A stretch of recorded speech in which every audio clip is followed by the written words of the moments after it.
everybody, welcome to a standard issue episode of Impossible Coin.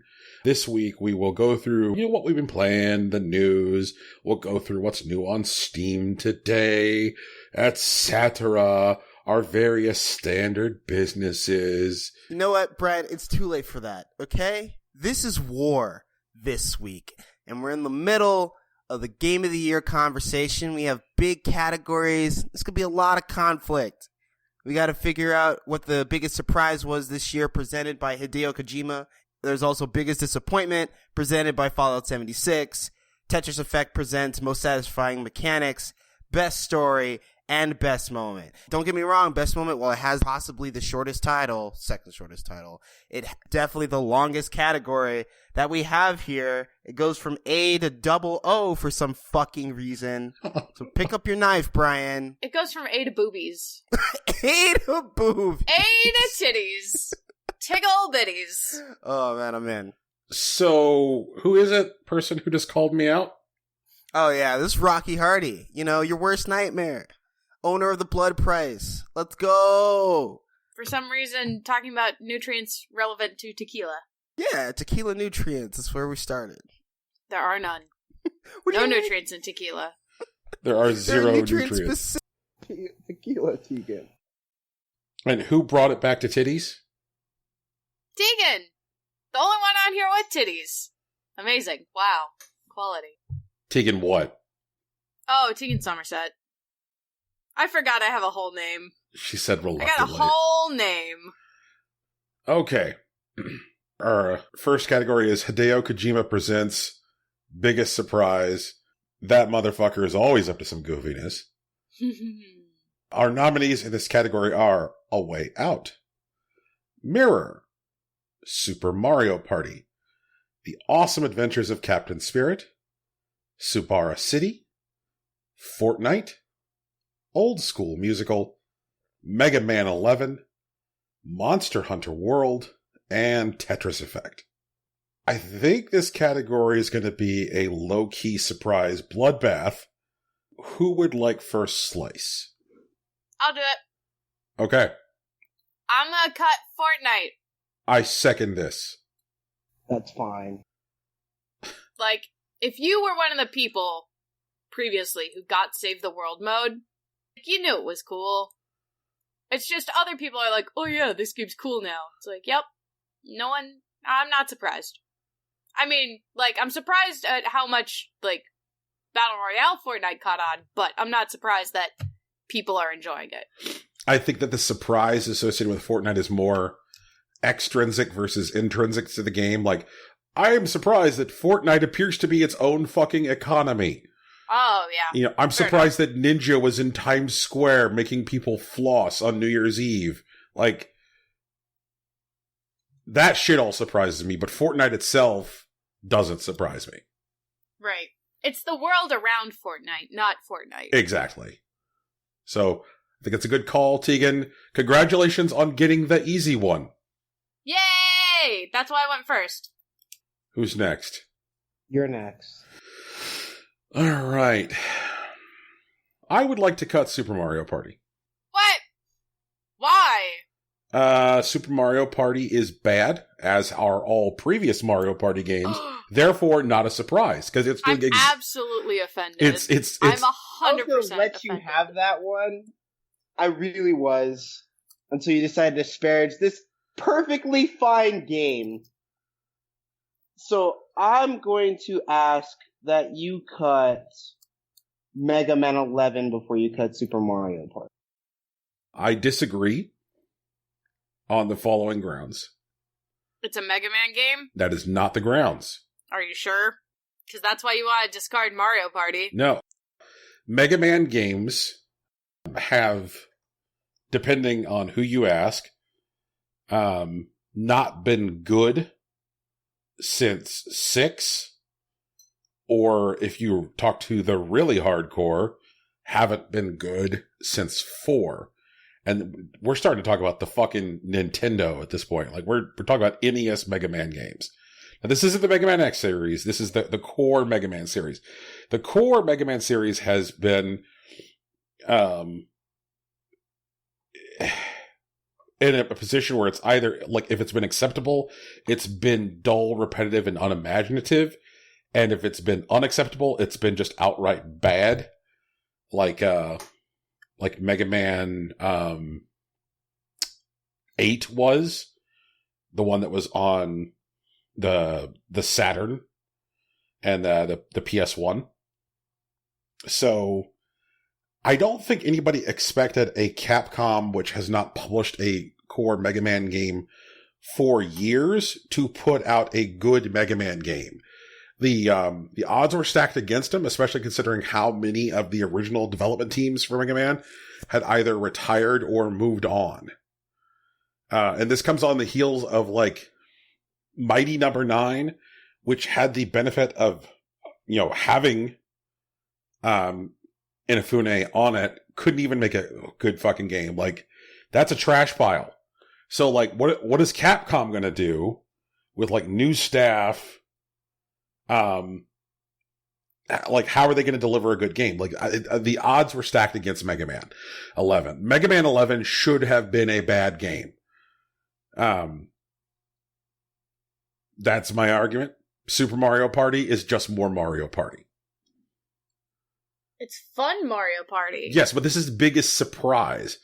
Is what did Mario Party hasn't been fun in forever. This is the biggest fucking admission on this show. I'm so glad this is actually recorded. That's the point. Like, it hasn't been fun in forever. Why don't you Mario Party people admit this shit? Like, because... No, we know. We all know. Most Mario Party games are awful. Nobody has fun. Everybody's mad because everybody loses. You see, I say this, and people are like, oh, Brian, you goon. Why are you calling out Mario Party? Because Mario Party fucking sucks shit. So, like, what makes this not like every other shitty Mario Party? It's a lot more condensed, and it's not gimmicky. Mario Party, like, has a similar history like Mega Man. Like, there are some people that say Mario Party hasn't been fun since the first Mario Party, or since Mario Party 2, and then they started just making, like, bullshit minigames, or they made minigames that were trying to take advantage of some sort of hardware, but didn't think all the way through, or, like, made them, like, overly complicated. Super Mario Party takes advantage of the Joy-Cons. The game was entirely designed with them in mind, and it's a compact experience. The games are a lot shorter, and the game tells you about how long you expect to play. Like, you're not going to queue up for a 20-turn game expecting it to take, like, 40 minutes, and it takes 2 hours. It's always just like, this game is going to take about an hour and a half. Like, prep for that.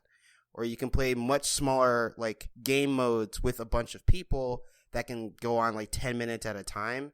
It's a lot more, like, condensed and distilled experience. Okay. Mm-hmm. It's a pure good experience. What I'm saying then is, like, you guys are making I can't believe I'm saying this. You guys are making a compelling argument for Super Mario Party to live right now. I also feel like Mega Man 11 should live right now. So how about the next cut be The Awesome Adventures of Captain Spirit? Because we knew it was going to be great. Exactly. Because we knew it was going to be amazing. Exactly. We saw the trailer, we're like, wow. Yep, that's going to be a good game. We know what Don't Nod does in the Life is Strange universe. We know what their pedigree is when they're working with that style of game. Expectations were high. Expectations were met. Fair. Okay. That's fair. Wow, what a good game, though. Yeah, no, Tegan, like... Please check it out. Please check it out. Yeah, it's really fucking good, and I'm glad I had time to check it out before we did, the best story category. Yes, but Tegan, that is also why it goes so early in this category, because that's what the expectations were, and that's what it did. Amazing quality. Amazing what happens when you make a quality game. Wow. Alright, Rocky's turn. I kind of want to cut a way out. Explain. I think Joseph Ferris is a proven commodity, even if he had a very experimental project. I think the game was good, but I don't think the game, like, really surpassed my expectations. And the game was fun to play, which is definitely a positive emotion, but I don't think I was super surprised by... Oh, well, I guess, like, the ending was really surprising, the way that played out. And Rocky, have you played Brother: A Tale of Two Sons? I didn't play it. No. Okay. Do you think that Brother: A Tale of Two Sons set expectations appropriately for the level of quality presented by A Way Out? I don't think I went into it expecting it to be like, oh, this is like Brother of Two Sons, but I know that he has been like meditating on these concepts and he's been developing them. So I expect something good, but I don't know exactly what to expect. Does that make sense? Well, let me ask you this. Can you tell me about Old School Musical? Sure, man. Old School Musical is a indie-made rhythm adventure game. You play like two like nondescript characters. Like they have the goofiest character models you could ever like imagine. The game looks entirely phoned in, to be honest, and the graphics are like super cheesy looking, and going over the premise, it looks like hot garbage. Like it really does. But like playing it has a very solid like rhythm game that only gets bigger like the more that you play it. Like there's like a story mode that is mostly like whimsical nonsense, but there's a lot of homages to different like games like Cruisin' USA, Pokemon. I think there's a whole Half-Life homage level in there. And it takes like the colors and like the scenes of like 16-bit gaming and spins them into these like visual like images that go along with the music or like complement it in very interesting ways. And the pieces are actually pretty good. And then once you like beat the quote unquote story, which is, you know, mostly whimsical nonsense, there's like a much deeper game where you just like explore like how far they can push the mechanics of the rhythm game, which is like Chicken Republic. And so it was a game that literally had surprise after surprise, while I thought from the get-go it was just going to be hot garbage. Yeah. I think like Old School Musical is a mainstay in this category for me because while this game is not the best game I played this year, and it's probably not even close, my expectations of it were so low that when it turned out to be a solid like rhythm game, it turned out to be like a worthwhile investment. Like I fully went into this game believing that it might be terrible and I'm just going to take this hit, and I turned out to really like it.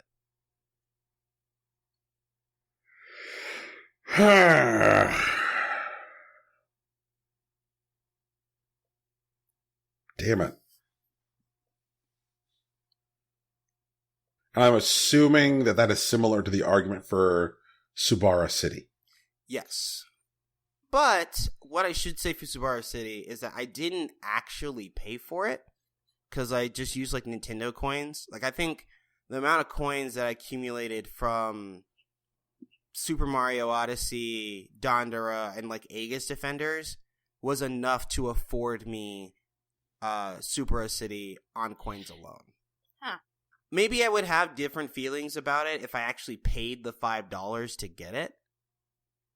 But I only paid $5 to get it, and I played like 35 hours of this dumbass like puzzle game this year. It's not like especially difficult because there's not like a win condition. You're just trying to get a higher score. But I definitely spent like a week and a half like building 1-star cities. And then one day something clicks and I build like a 3-star city and I have like a swan on my screen instead of a fucking pigeon. And it was huge. Like I felt that growth. Okay. So as I'm listening here, I'm starting to see like a few different like groups or columns form here in biggest surprise. I see one category is, holy shit, this game came out of nowhere. This game is not part of any previous franchise, and I am surprised at the level on which it executes everything. And that would be like Old School Musical, Subara City, and Mirror. Like no previous, game, no previous expectations, unknown developers, just like come out of fucking nowhere. And then the next category would be, this is a pre-existing franchise doing things outside of the range and scope of expectations for this franchise at this time, which would be Super Mario Party, Mega Man 11, Monster Hunter World, and Tetris Effect, which I guess leaves at this point A Way Out as kind of the odd man out. Because he's in that weird limbo of like somewhat known, somewhat quality, but still very good. No, like Brother, and I guess it comes to like Brother: A Tale of Two Sons is a great game.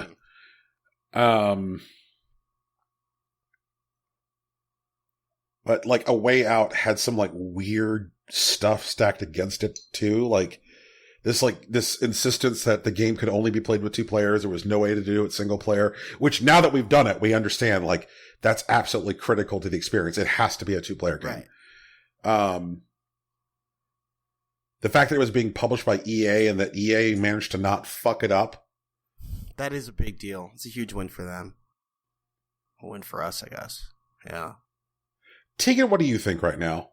I think we have to look at the 2 categories that you outlined and pick the best one from each of those, and then just keep A Way Out.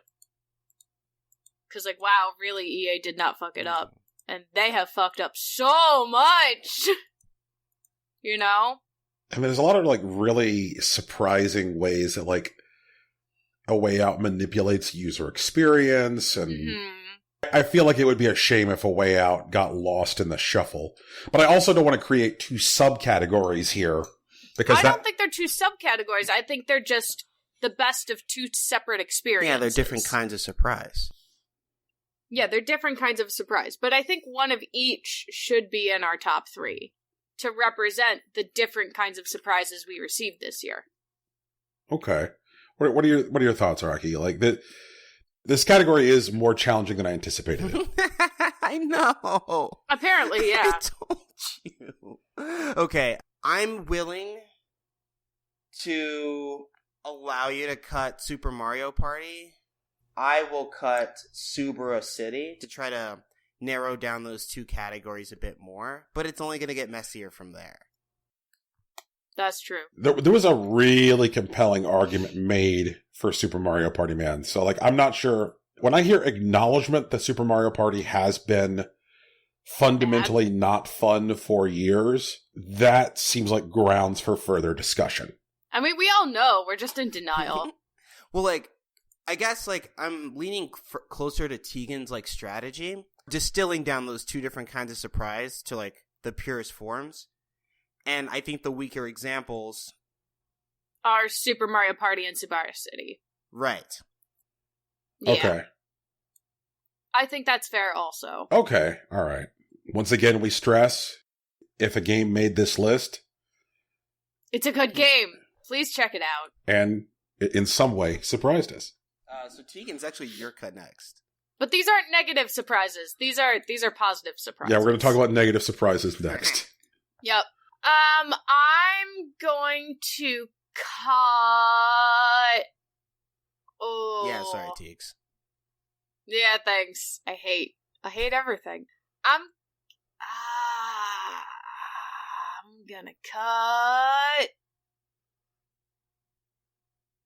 Oh, jeez. I can't cut anything because Brian's gonna be mad. Hey, Tegan, this is the day where we get mad. That's what's happening this week. You just gotta lean into it. Well, I want to offer something up as a point of discussion. Maybe it'll help, Tegan. Mm-hmm. I think this might be the time for Monster Hunter World to go. Because you didn't have fun with it? No, not at all. This category has nothing to do with whether or not I personally had fun with it. At least for me. I think this has to do about the scale and delivery of Rocky's expectations. And did Monster Hunter World significantly over-deliver on your expectations, Rocky? Nah, not really. It's a 3D Monster Hunter. Okay. All right. And that's kind of like what I was thinking. A lot like Fortnite, the things about Monster Hunter World that were surprising were, like, again, extrinsic to the game, that, like, they managed to, like, get a whole bunch of people who hadn't played Monster Hunter to start playing Monster Hunter. That kind of stuff. Like, best-selling game for Capcom ever. Holy shit. Yeah. That's ridiculous. But, Right. like, that's all stuff which exists outside of the game. Okay. They did put Dante That's a in fair Bag argument, in, I though. think. That's kind of wild. Yeah, they But, like, did. They did. That's it's cool. nuts. I'm alright with letting it, die here at the moment. It'll live again. Okay. Yeah, it's in other categories. It'll be alright. Hey, Brian, what's your cut? Hey, Brian, what's your cut? Shit. You should have just let me suffer and argue, and then you could have been like, and now I'm going to make the easy cut of Monster Hunter World. Yeah, well, it's okay. This is more fun You for me. fool. Bad strat. Bad strat. At this time, I'm cool with letting Mega Man 11 go. Ooh. Huh. Okay.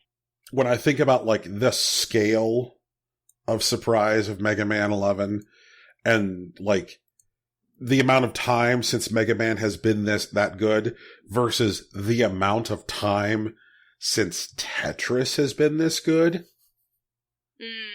That's fair. Yeah. Ooh, and that's a tough statement.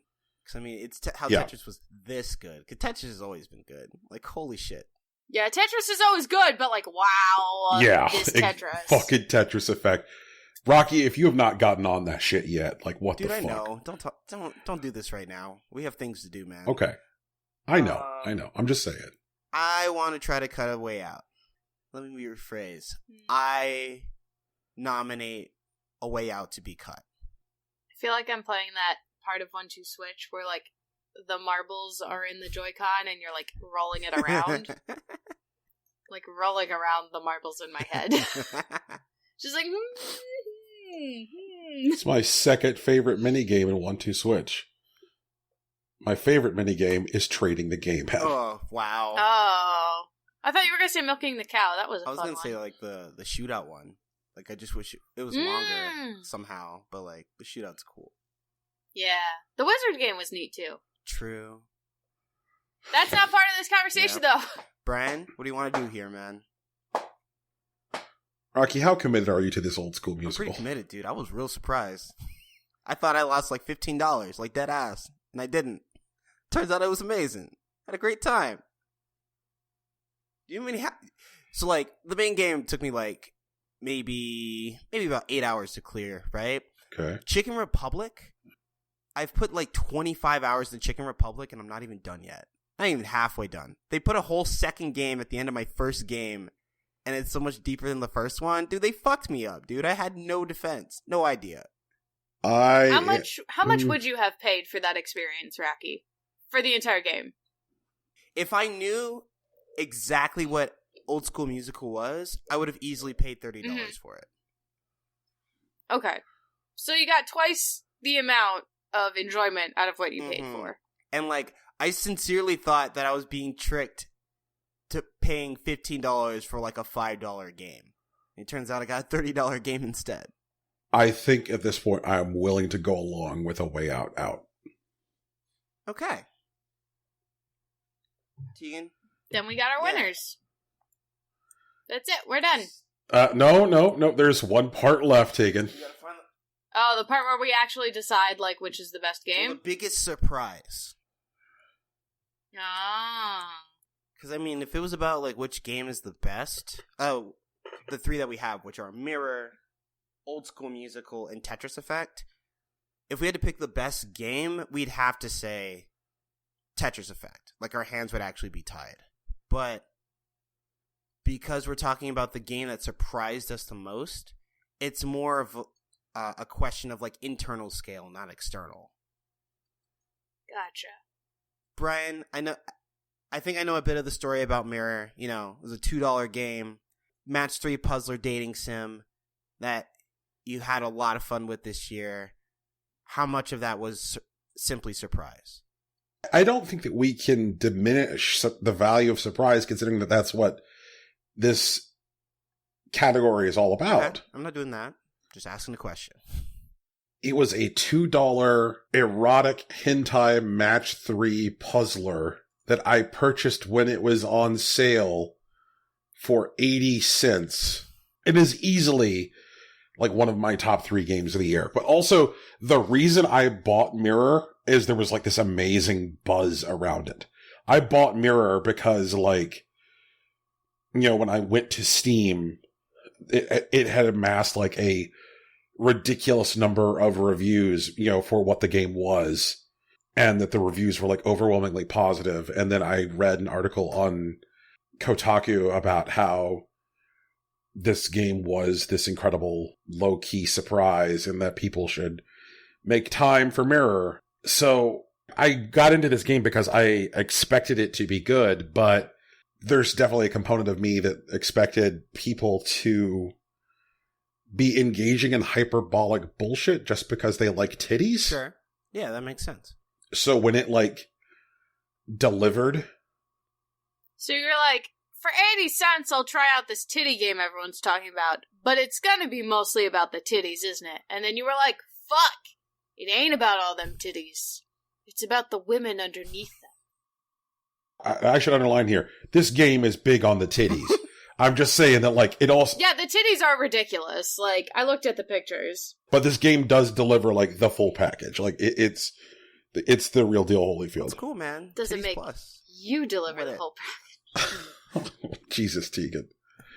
But Tetris Effect is also the best Tetris since 1989. Yeah. But, like, its bones are still Tetris. You know what I mean? Like, I know it's a huge surprise that, like, that it is this good, but it is still Tetris. Right. Like, we knew even if it wasn't this good, it was going to be good. It's weird because it's not just the bones of Tetris in there. Right. You know, since the director on the game is Tetsuya Mizuguchi, the bones are also Rez and Lumines. Mm-hmm. And those are some crazy-ass bones. That's a weird-ass Frankenstein monster. Yeah, I feel that. That's a good thing. But, like, even if I didn't play it, right? Like, even if I had never played Tetris Effect, the fact that I knew it existed, I knew it was always going to be good. I feel like, you know what? I'm comfortable saying this. I've never had a bad time playing Tetris. Ever. Like, I definitely know what Tetris is, and Tetris is always good when I have it. Tetris is like pizza. No, maybe like pasta?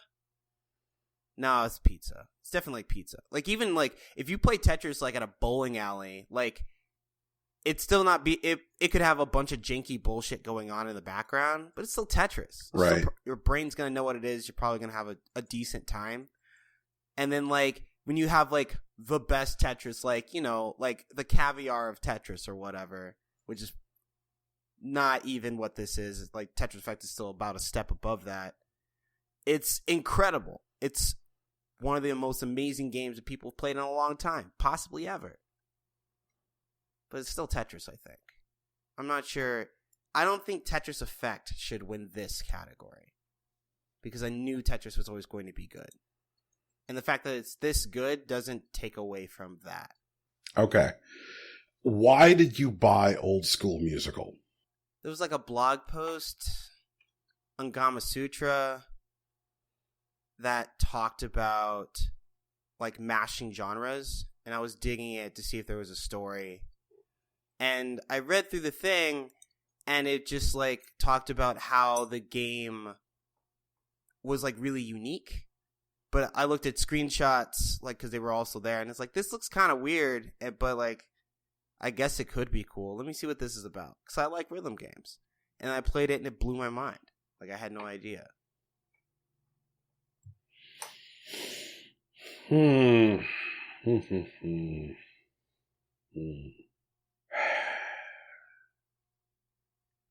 Rocky, where's your head at right now at this category? I'm just now remembering that like Tetris Effect is also a rhythm game. Yep. That's where I'm at. Which is the Lumines piece of it. Yeah. God, Luminous is also a really good game. I'm glad that it got remastered this year. What do you think, Teeks?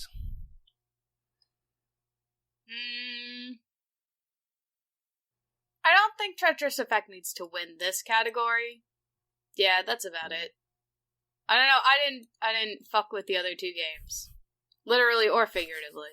So I have yet to fuck with Mirror. It's just not a thing I've done. That's why I feel bad. But like, Mirror is also like, in the particular context of this show, is the type of shit that we might make fun of on what came out on Steam today. Oh yeah, we definitely would make fun of it. You know, that's a good fucking point, Rocky. We would definitely be like, this is so dumb. But it turns out, look at this game. One of Brian's best games this year, so that's also a deal. Yeah. That is definitely a diamond in the rough quality, is that like, if this game had come out on a Saturday, we would have been like, Mirror, it's a match 3 fuck game. Fuck this game. And then like we would have dunked on this game if it came out on a Saturday. Well, I mean, I'm glad it didn't, because then like we would have needed to like retract that statement and submit an apology. We don't have to do that now. These things are always messy. I think that's a good argument for it winning. I'm okay with that. Okay. Then I think we've got our winner. Yay! Someone else highlight it. I don't feel it. I got it. Tegan, you gotta outline biggest disappointment. That's fair. All right. So Fallout 76 presents our biggest disappointments of the year. We have available for everyone's judgment Far Cry 5, Sea of Thieves, Monster Hunter World, Kirby Star Allies, Dragon Quest XI, Swords of Ditto, Sword Art Online Fatal Bullet, Altair Lydie and Suel, The Alchemist and the Mysterious Painting, Red Dead Redemption 2, Kingdom Come Deliverance, Call of Cthulhu, Fallout 76, PUBG, Dandada, and Puzzle Fighter. Brian, you have first cut. I want to cut PUBG. Why? It's kind of like the inverse of the Fortnite issue in the last category, is that like, I feel like a lot of the stuff that Fortnite did to be, a positive surprise where it was extrinsic to the game. And I think a lot of the stuff that PUBG did to be a disappointment was also extrinsic to the game. Running around suing people and, running a website about how they're listening to their audience for months at a time. And then, very slowly and if all implementing the changes that the audience puts onto the, I think it was that they got the URL like fixpubg.com or something, where people could put feedback. The most important part of these awards, all of these awards, regardless of the category, is that they be representative of this show and these hosts. I don't think that there is anybody on this show or any one of these hosts which is hot under the collar by how much PUBG bummed them out. You'd be wrong, man. I'm real fucking mad at PUBG. It was a buggy game that was supposed to take over the world. And then it lost to Fortnite. Yeah, and then it lost to Fortnite, which, wholesale stole their idea. You remember, they just, put up a Battle Royale mode, kind of overnight. They called it Battle Royale. And we're like, oh, man, PUBG is going to sue the fuck out of Epic, and then it's going to be over. Literally the opposite happened. PUBG collapsed on itself because its buggy game stayed buggy. And, Epic, which ultimately ran a cleaner game, otherwise just more colorful and bright, attracted a lot more players and literally took their market share. But PUBG shit the bed and Epic just kind of cruised along because they had better execution. And that really sucks. Cause this dude, the guy that made PUBG, Green, he was just developing this game as a mod for the better part of a decade. He was living on government assistance in Ireland for forever, and he's still balling. He's got money, and I'm glad that he figured that shit out. But this was supposed to be his opportunity to take it all the way to the top, and he trips about halfway there. It's super shitty. But the stuff, a lot of the stuff that you're saying is extrinsic to the game. Okay, yeah. And the thing that you said, which is intrinsic to the game, was buggy game stays buggy. So if a buggy game stays buggy, is it a surprise? Well, no, but it's a disappointment. Okay. This isn't biggest surprise. This is biggest disappointment. We knew that like the game was insanely popular because it had a really cool gameplay loop. And they had the right idea with like cosmetics and whatnot. And they even, man, they tried to go mobile before Fortnite did. And they were entering the Chinese market, but like they just they couldn't put it together. That's still extreme. So if you want to hold on to PUBG for a while, what do you offer up instead? I'll give you Dragon Quest XI. No, I won't. Okay. I actually am really mad about that too. Kirby Star Allies, because like while it was disappointing at launch, after like, you know, continuous support, it's actually a pretty solid game now. I think that's a fair assessment of Kirby Star Allies. I put that on there. I am the one who added Kirby Star Allies. Do you want to roast Kirby Star Allies, or do you think it should stay here longer? And I would like to see it remain for a while. Okay. All right. What about Puzzle Fighter? Like, I wanted Puzzle Fighter to be good, and it was fine for a while until, like, its cash store just, like, made it a pay-to-win meta, and that sucked.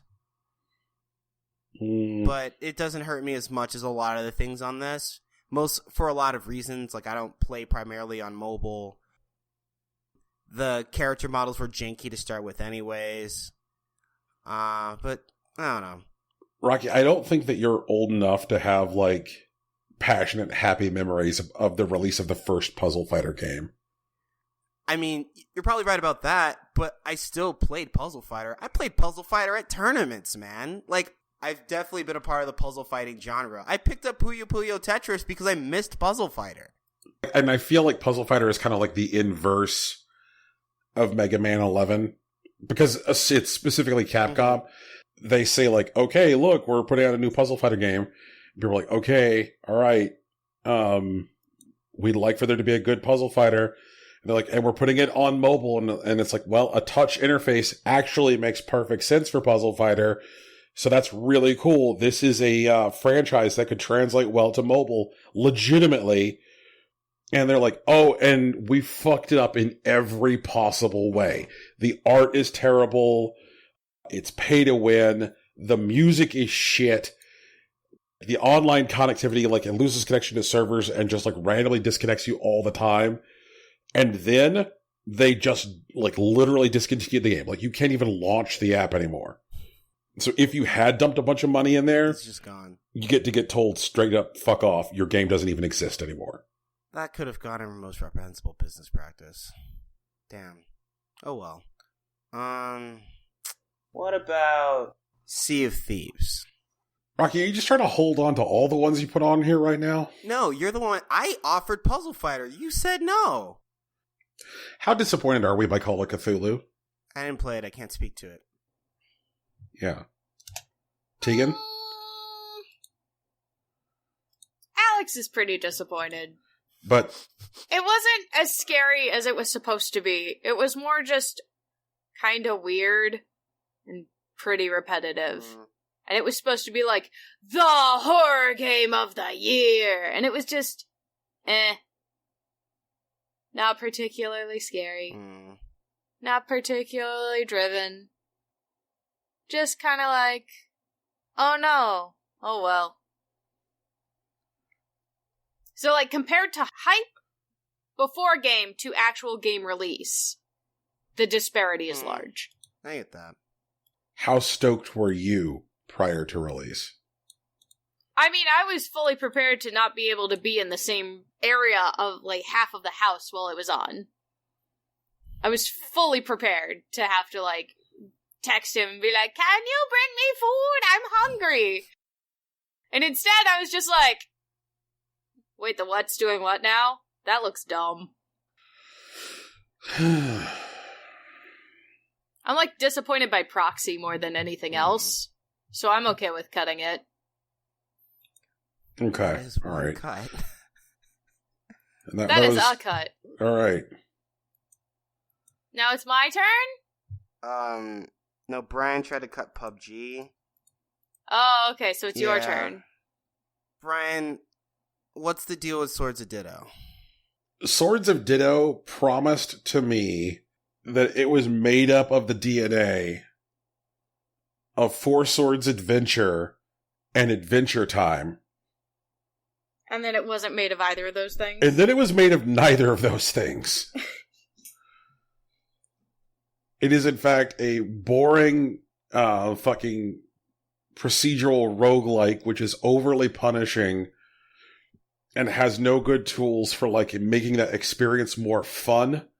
Like, say, Dead Cells, where, like, you're grinding over and over again on repeated runs like a Dead Cells, but those runs get more fun.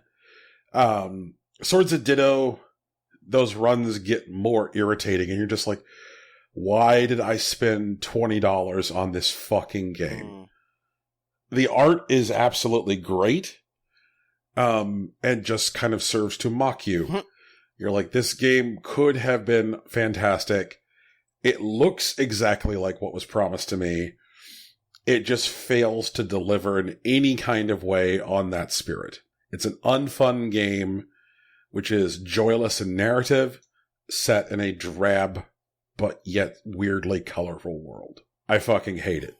Tegan, can you tell me about Sword Art Online Fatal Bullet? I don't know exactly what I expected, and I was still disappointed.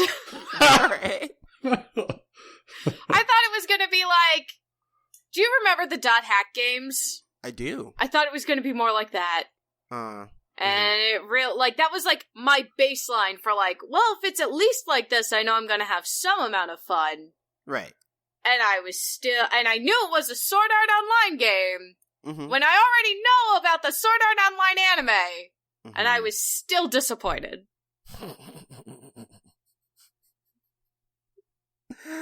Oh, man. Okay.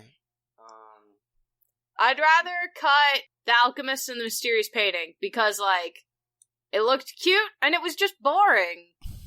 I've been on those dates. Not a great time. I feel like the arc is smaller at that point. Okay. Alright. Well, Tegan, I don't envy your position. Thanks. I will take that cut from you, but then it's your cut. Yeah, I know. I'd like to cut Monster Hunter World. I would like to not cut Monster Hunter World. I know you don't want to cut Monster Hunter World, but it's not your cut! I didn't have fun with it. You didn't have fun with it. That's fine. I don't think it was the biggest disappointment of this year. I don't think it's the biggest disappointment on this list. Just because our experience wasn't the same as everyone else's, I don't think it's... Oh, sure. But the same. I get that. But these awards, again, are supposed to be representative of... us, as hosts. Right, I know. Yes. And when I think about what I went into Monster Hunter World with, the way Capcom was billing that game going into it was, this is the time that we make Monster Hunter accessible. People are going to be able to get onto the Monster Hunter train. And... that was what I went into Monster Hunter World expecting. I expected to be able to board the Monster Hunter train. And instead, I found that was absolutely not the case. Absolutely not the case. It was still full of, like, systems that don't explain themselves, and that it was still full of all kinds of, like, weird, hard to understand artificial barriers that made it hard to play with people that you knew and wanted to play with, even if you all happened to be online at the same time. Like, there was all this, like, weird shit, like, have you watched a cutscene? Oh, you have watched a cutscene. Okay, everybody here has watched a cutscene, but right now we're, hunting Tina Turner flamingos. We think we'll be done in 20 minutes.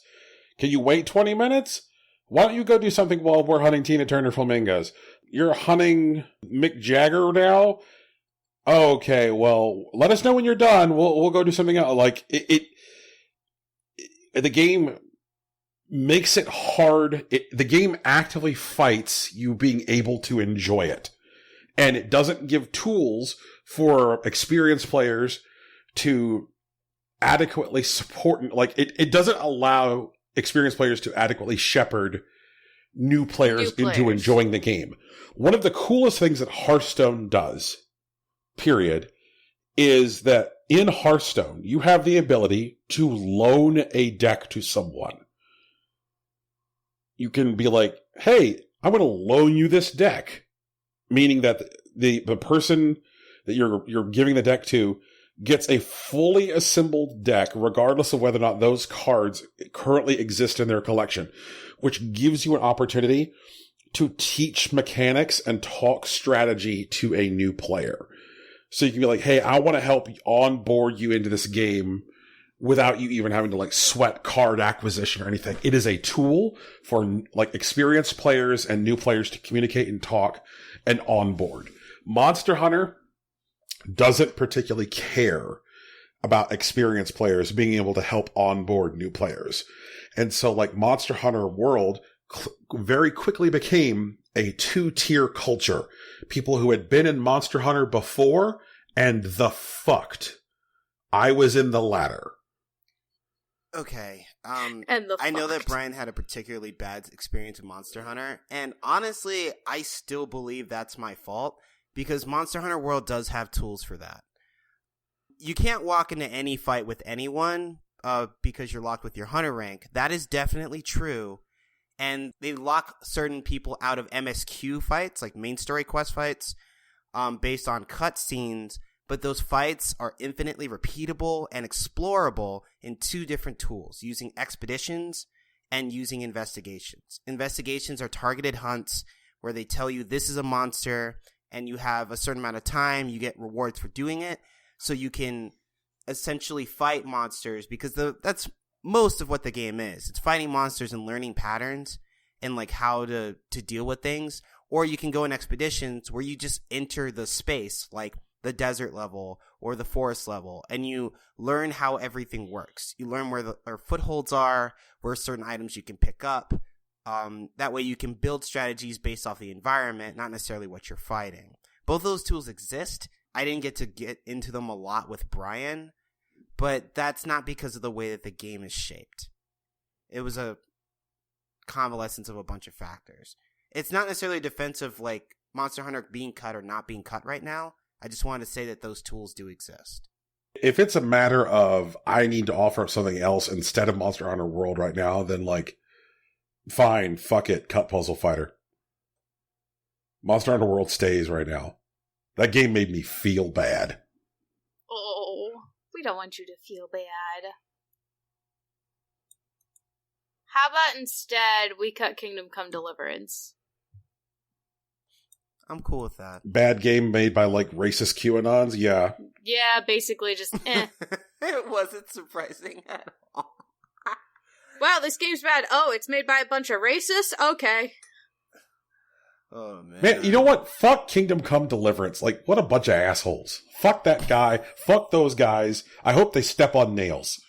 Like, dang, where was this energy like 4 months ago when Tegan was talking about it? fuck them. No, I mean, the thing is that none of us really, I mean, I know I mentioned the fact that the guys who made the game were shitbags when Tegan brought up the game, but like, we didn't talk a lot about this game on the show, and I'm kind of glad, because fuck them. Fuck them, fuck this game. Brian, it's your cut. Stupid, like, pseudo-historical, like, European fetishization. Oh, man. It's like porn for Nazis. Fuck this game, and if you like this game, fuck you. Fuck this game. Fuck you for liking this game. Oh, no. No, That's I'm Brian's with that experience. No, I mean, I get it. Like, I feel it, like, viscerally. Holy shit. sentiment. Bunch of people with fucking undercuts jacking off. Man, sometimes girls with undercuts are cute, though. But they're not Nazis. If they're Nazis, they can fuck off. Obviously. If you're a Nazi, don't interact. Don't Go away. We don't talk to Nazis. We don't stand Nazis. I'm kind of torn right now between 2 different ideas about what to cut next. Uh-huh. Okay. Fallout 76 and Far Cry 5. Whoa, hold on. How are you less disappointed by, like, Fallout 76? I so completely expected Fallout 76 to be a garbage fire shit show. Mm-hmm. I did not buy the game. I was like, that's going to be a nightmare. And I didn't, like, because I expected the game to be a nightmare. Okay. I did not buy it. You spared yourself. Right. And so I guess, like, somebody here needs to have played it and tell me that the game was somehow worse than their expectations. Oh, God. Nah. Oh, God. It wasn't that bad. Like, that's the thing. The way it was handled, like, publicly, like, Bethesda as a company definitely fucked it up. It is still a online experience. It's just not standard Fallout. So, like, the game is a game. Whatever.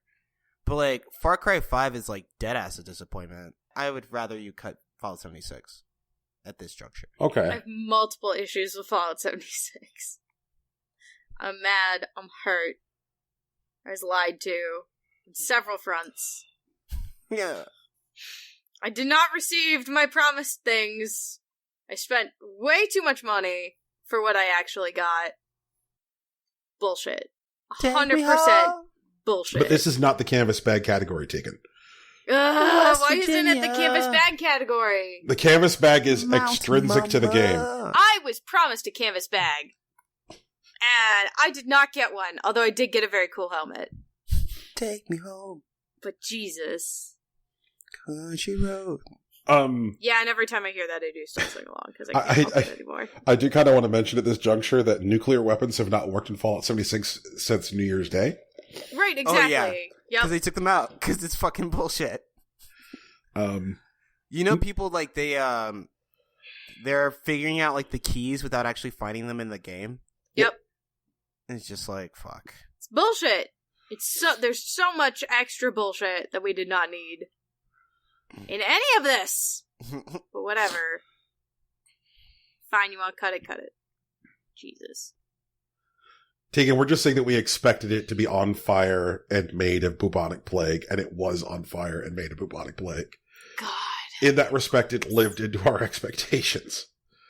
I mean, it was made of bubonic plague. I don't think it was on fire, but it was definitely made of bubonic plague.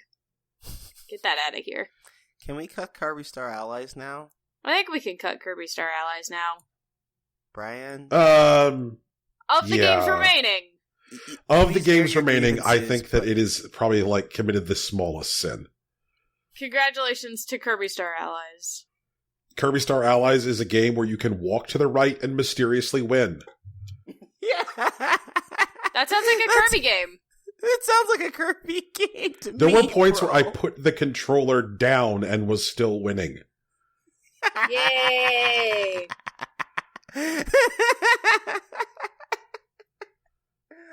Oh, man.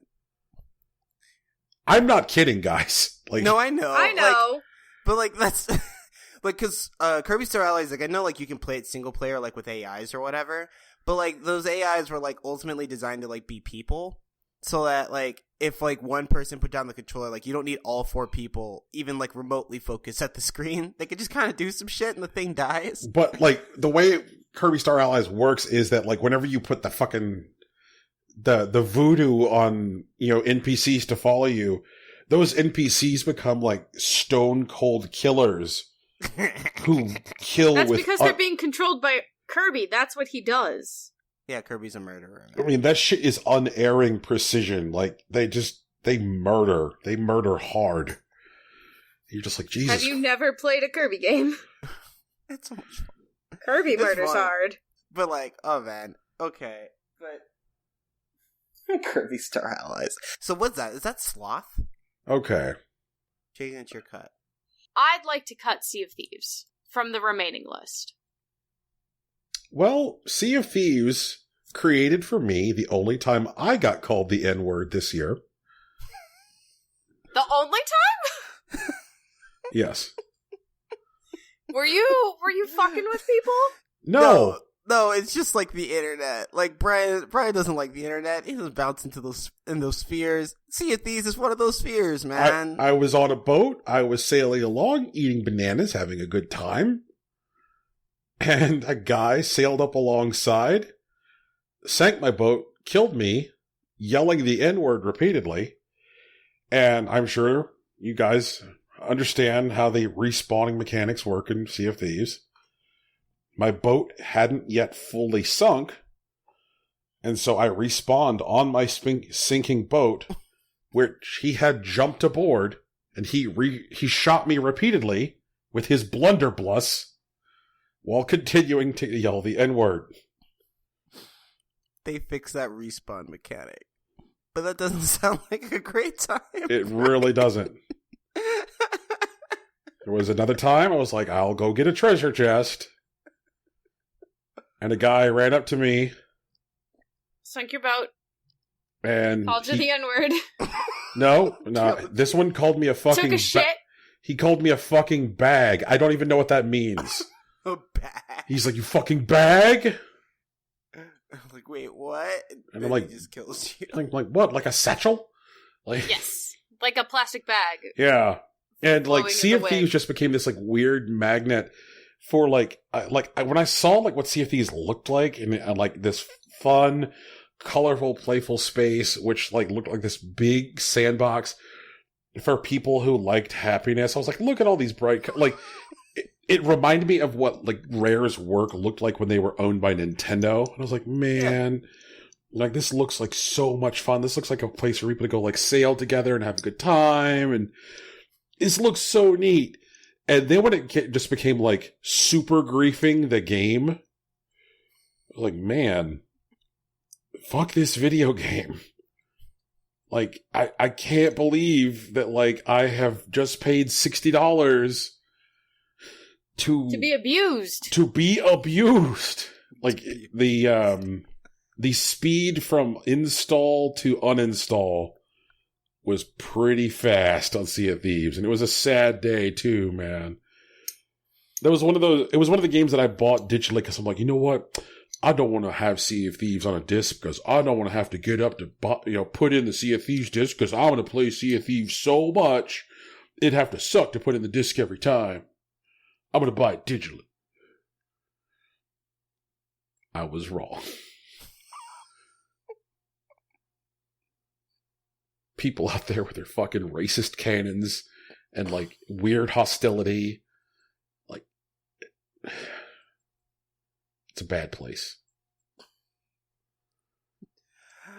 Oh man, well shit. I'm sorry, Brian. I'd say like of what's left, and obviously I can't speak to Sword Art Online Fatal Bullet. Oh god. Don't even get me started. Yeah. But I think of what's left, I'd probably be most comfortable letting Far Cry 5 go. The dog can't ride in the car. That's very sad. The story is terrible. That's very sad. The game misses some huge opportunities to say some things about the current American experience.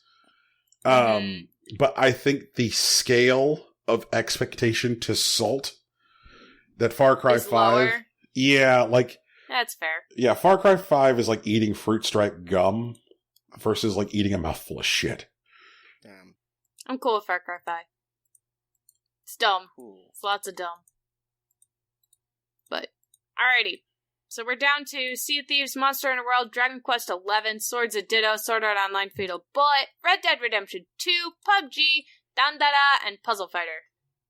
Okay, so I'm going to embarrass myself on this one. That's cool. I'm going to cut Dragon Quest XI. And the reason I'm going to do it is because the game is actually pretty cool. It's colorful. Its music is very good. The story beats are fun, and the characters are interesting. It's just like the difficulty on it is really weird. Like it's either I don't really have to play it. Like I could like on the normal like battle difficulty or whatever. I just kind of let the AIs like auto battle, and it's not even that the AI are that good. They're not optimizing or anything. It's just the fights aren't that hard. I feel like if I physically play the game and I didn't waste more than 2 turns of fight, like with suboptimal movements, I'd never have a problem. And like the auto battle like generally just works just fine as long as you let it fight everything. So I actually got maybe 20 hours in, restarted the game so I could play it on Draconian, like the harder battle, and it just became grindier. Like the monsters didn't like force me to use any like unique strategies. I think I'm gonna try playing it with like some other stuff because like there are like things you can put on where you can fight monsters that are super hard, and like weaker monsters don't give you XP anymore. And, like, you're not allowed to, like, equip armor, which I'm not sure how you'd really do throughout the entire game. but I'd like to look into that. But for the most part, it's either the game is like impossible, like super easy, or it's just like incredibly grindy, where like you'll get your shit kicked in by a certain fight, but it's not because you did anything wrong, it's just because your numbers aren't high enough. I still haven't finished the game. And so like, and it's mostly because I've gotten to a fight where I'm fighting on Draconian, where I know I have to grind for another 2 hours, and then the battle will be fine. But I haven't done that yet. So I don't know. Okay. All right. So it feels like you're not necessarily... It feels like you're of two minds on it. Yeah, like, it's still a good game. It's just like, what it's asking me to do, I don't want to do right now. And so I'll come back to it when I literally just have time to burn, where I can just like bang my head against every monster until I can win a pretty satisfying boss fight. Because the boss fight like strats are actually really interesting if you're trying to min-max. It's just my numbers are far too low right now. And that's all it is. That's fair. Tegan, it's your cut. Can someone talk to me about Dandara? Okay, I'm gonna try. I don't. I like those noises. Those noises make me excited.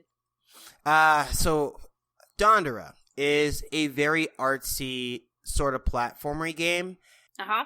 It stars a black protagonist. They look really cool. There's a lot of weird like creatures and stuff. And like there seems to be some like weird abstract story that's going on.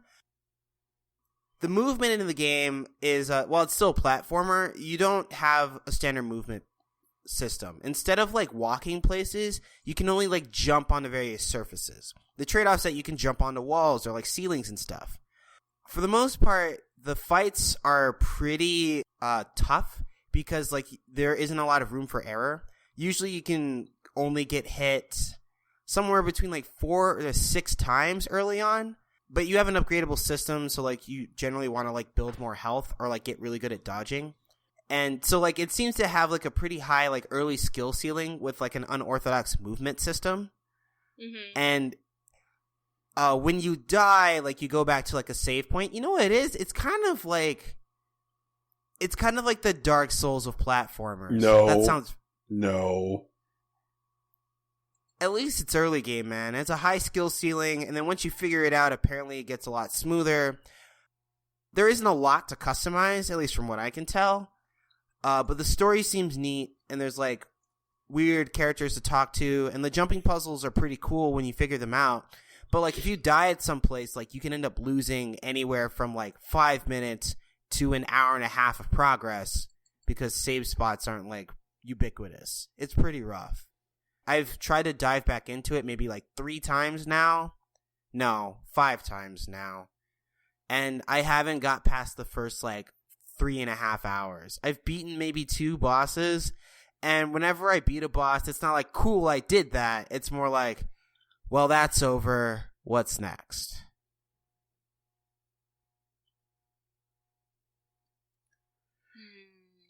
I had a profoundly unfun time with it. A more unfun time than Sea of Thieves? You know what? That's a great point. It's a great point. Because at least you were alone. At least the game didn't call you the N-word as it killed you, bro. Dandara it is, then. Bye, Dandara. Alright. Brian's turn. Tegan, this is just a question. How passionate are you about that Sword Art Online? I don't think you can understand the depths of my disappointment. Ooh, wow. I'd like to hear about it. Can you tell us more? This might be a good time to talk to us more about it. Okay, so Sword Art Online Fatal Bullet, the game, came out during the Sword Art Online Gun Gale alternative arc of the anime. Mm-hmm. The Gun Gale alternative arc of the anime is arguably the best arc of the anime because you don't have to deal with Kirito at all. That sounds dope. It's amazing. The characters are great. The world, like, it makes Gun Gale Online look like a super fun game. You can totally see why, like, Sinon was super into it. Like, all that stuff. That means nothing to Brian. The characters move really weird. The aiming system sucks, and it's a shooter. So you can't, there's no lock-on There's no, like, you have to, like, manually move all the radicals to line up while you're moving around. Is there any stickiness to the aiming? It's all on oil, man. It's like Sonic Forces sliding all over the place. Whoa, There's no good way to do Those it. are strong words. It is garbage. I had to have Alex play, not because he's better at shooters, but because he could figure out how to move the camera, not the radical, so he could line stuff up. Wait, the camera? Is that horse fucked? The camera moves also, not at the same rate that the radical for shooting moves. The quests are boring. The storyline's bad. Like, the best thing about that game is the anime-ass anime opening cutscene. Okay, so it sounds like it needs to stay alive for a while. It's bad, and I'm so upset about it, because the Gun Gale arc was, like, the Gun Gale alternative show was so good. It got me so excited for the game, because the world looked really cool. Like, all the systems in the anime that they're explaining, that they're also explaining in the game, sounded really cool, but it just never came together. I'm with it. So it needs to live for a while. I'm going to take another pass at PUBG then. Of the games remaining, Rocky. Yeah, no. Give me a second. God, I'm mad. Sad. Disappointed. That's why I put it in biggest disappointment, not anywhere else. I guess I might be madder about Bluehole's like macro than like PUBG as a game itself. But PUBG really didn't do great this year.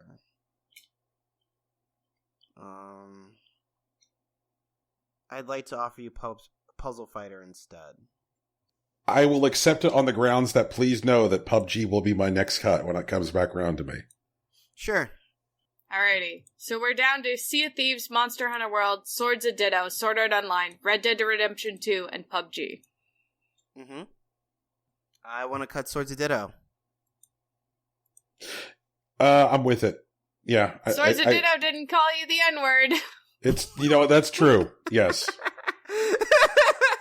Also, I want to maintain, okay, I know I've been making that joke, but like, Sea of Thieves didn't even call you the N-word. It was definitely the internet. Right. Some jackass.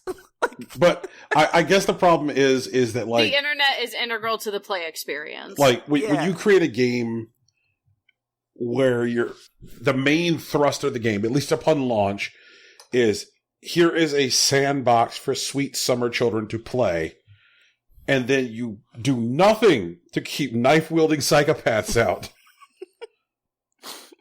Wait, was Sea of Thieves made for sweet summer children? Can't you, like, drink in that game? Isn't it, like, rated M? But in a good way! Are you victim blaming? You can drink in a good way.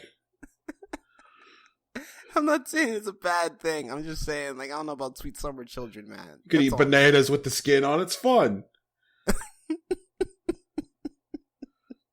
You can barf on a map. Yeah, man, you can. That's the thing you can do. Taking it your cut. What's left again? We got 5 left. Yeah, Sea of Thieves, Monster Hunter World, Sword Art Online, Red Dead Redemption 2, PUBG. I'd like to cut Monster Hunter World. Can I offer you PUBG?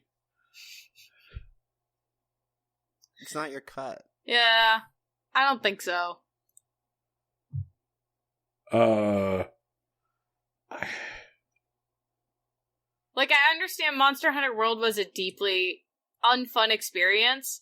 And we're going to talk about, like, the profundity of experience. I know. This is the point where like if Rocky is this hell-bent on PUBG staying alive, then this is the point where Sea of Thieves goes. Because it's not the game that's bad, it's the internet that's bad? Like, is that why? No, it's because of the profound, like, the depth of disappointment. Like, Sea of Thieves called Brian the N-word, but he still had less fun with Monster Hunter World. Exactly. That's a great way of putting it, Rocky. That's fair. I'll take Sea of Thieves. Someone called me a fucking bag, but I still managed to have less fun with Monster Hunter World. That's fair. Alright, I'll take Sea of Thieves then.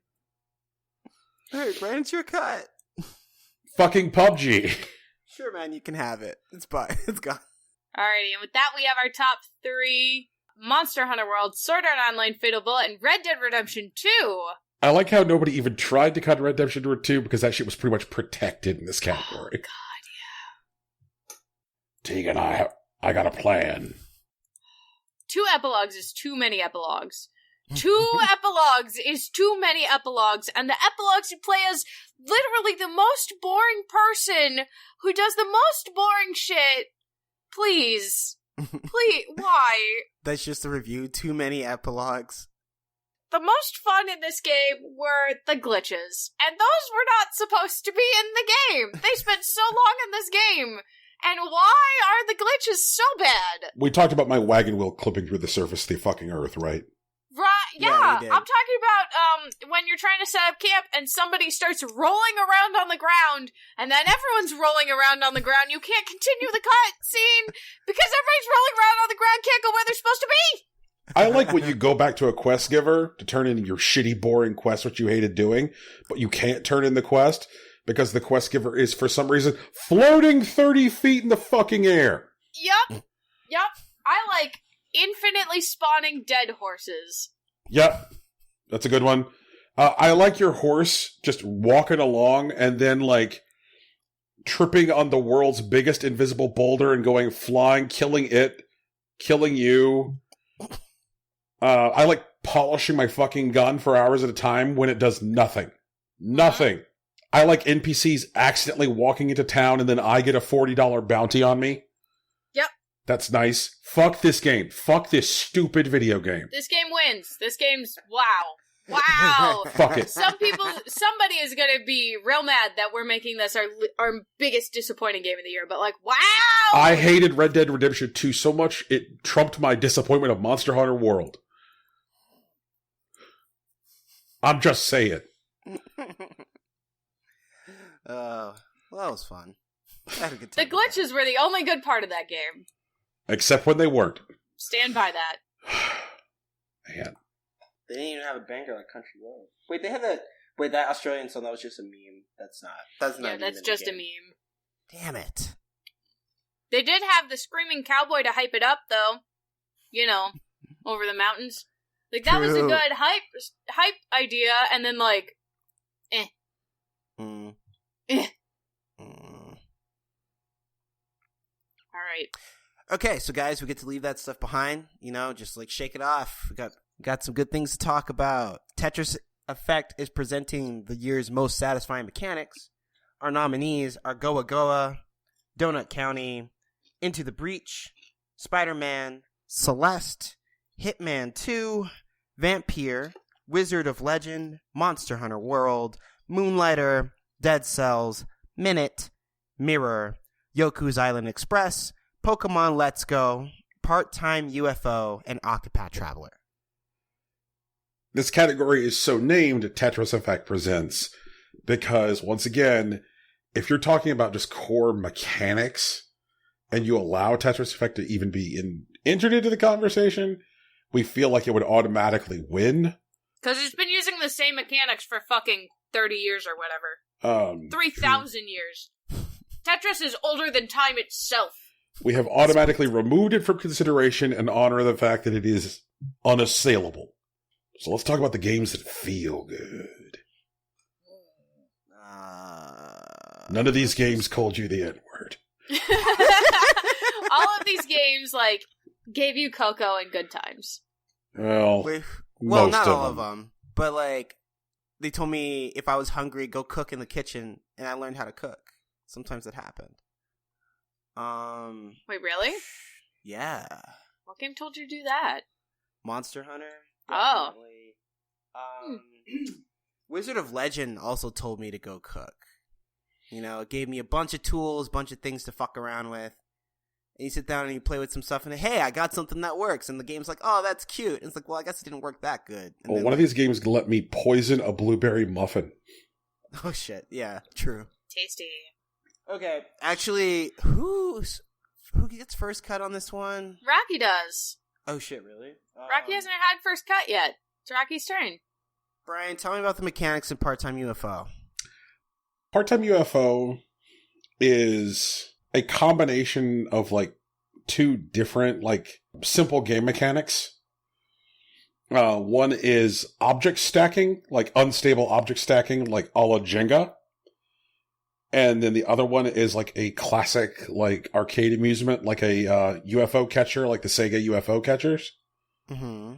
So you are playing an unstable object stacking game by playing a UFO catcher, which requires getting like really good with like swinging the hook back and forth.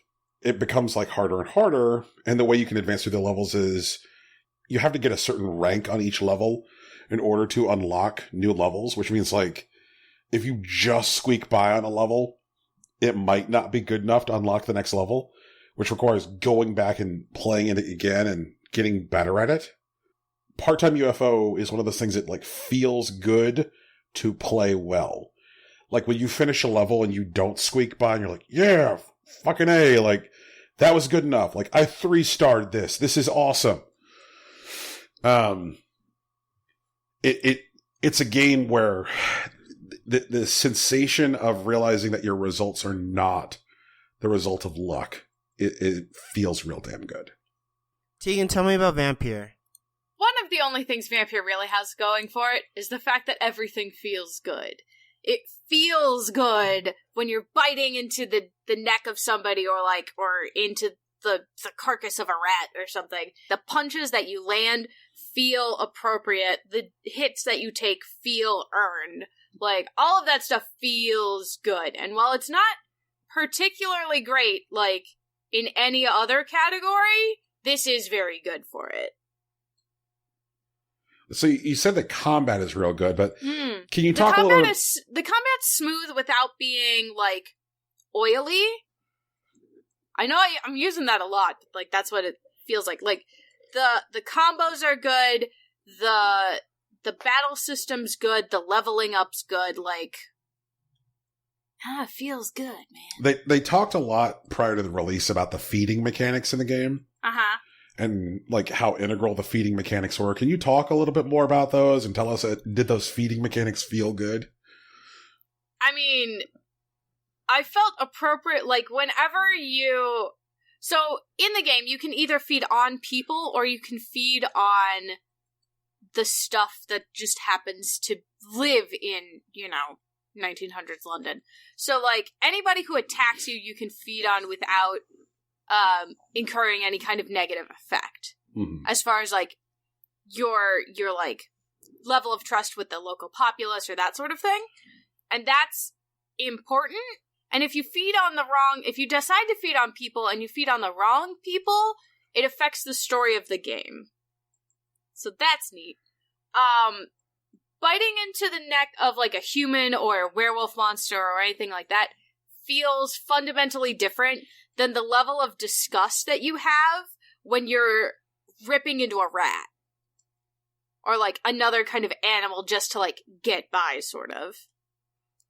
And the feeding becomes more important the longer you're a vampire and the more you level up, because it affects what vampiric abilities you can use. Do you need to feed more the more you level? Yes. The longer you're a vampire, the more you need to feed. Do you reach a point where, like, rats and shit no longer cut it? No. You reach a point where rats don't do nearly as much as a person would do. And there is a lot of temptation to feed on the story-relevant characters because of the buffs they give you. Tell me about these buffs. So, like, if you're feeding on someone who's sick versus if you're feeding on someone who's healthy, you don't get as much, like, blood power. That's not what it's called, but, like, that's what it is. And if you feed on someone who's fully healthy and, like, a good person, you get, like, buffs to your attack and your defense and that kind of stuff. So, like, right before a boss fight, a lot of times it's, like, everyone, like, the buff system works into, like, you're a doctor, so you want to keep people healthy, but then you also want to keep people healthy because if you do need to feed on them, they'll make you more powerful. For, like, larger upcoming battles. Okay. It's tasty. It's tempting. It's definitely like like you could be like, oh yeah, well I'm not gonna feed on people or whatever. And at the beginning it's like, you know, you don't have that much, like the well of your blood power isn't that deep. So like feeding on a rat can refill it. But the longer you're a vampire and the bigger you make that well, the less like the rats just don't do it anymore. Like you'll only fill up the tiniest amount, so you have to eat like 60 rats to fill it up, and that's disgusting. Where you could eat one person and fill it up halfway. You know? You could eat a sick person and fill it up like 20%. That's not so bad. You could, you know, heal them, wait a day, and fill it up even more. But, like, do you want to risk that part of the community? And if you eat the pillars of the community, you cause the entire area to collapse, basically, into plague. And so you can't access any of those quests anymore in that area. And any characters that were in there are either displaced into other places where they still won't give you the quests, or they just flat out die. It's like a core mechanic, and it's well done. Brian, tell me about Minute. You know, sitting here looking at it, looking at some of these other things, I was actually just thinking that Minute might be the first one to go. Okay. Because while the play experience of Minute is very satisfying, I don't necessarily, you know, upon reflection, think that it might necessarily be a byproduct of mechanical satisfaction. Okay. Do you still mind telling me about it? Yeah. I mean, Minute is... You know what? I might have to rethink what I was just saying. Minute kind of like forces the player to approach the way they think about like playing a action RPG or you know, a classic action adventure game from like a different perspective, because you know that you are going to die in 60 seconds. It means that you have to be thinking ahead and be very objective based and thinking about possible object interactions. So that way, when you respawn, you have a plan. And then you start to get to a place where you're thinking 3-4 spawns ahead, where you're like, oh, okay, well, I'm going to do this, and then I'll do this, and then I'll do that. And as you are moving from point A to point B in Minute, like saying like, oh, I'm taking this flowering can over here because this flowering can will do this thing and make this thing grow. And then like on your way to the place where you're taking the flowering can, you see something. You don't stop to look at it like you would in a normal action RPG. Mm-hmm. You're like, oh, look, that's an interesting thing. What you do is instead you remember that interesting thing is there. You're like, oh, that thing is there. You know, I should look at it on one of my next spawns. So it makes you organize your time differently. Mm-hmm. You know, it feels like what if you died playing Legend of Zelda every minute? Like, how would that feel? How would you play? Really different game. Yeah, you would play the game very, very differently. And so because it's a game that is like in assemblage, you know, very much like something like The Legend of Zelda. But because you're dying every minute, the way you have to approach that experience is very different. So I guess I talked about it enough that like, I'm like, no, it is satisfying because of the mechanics. I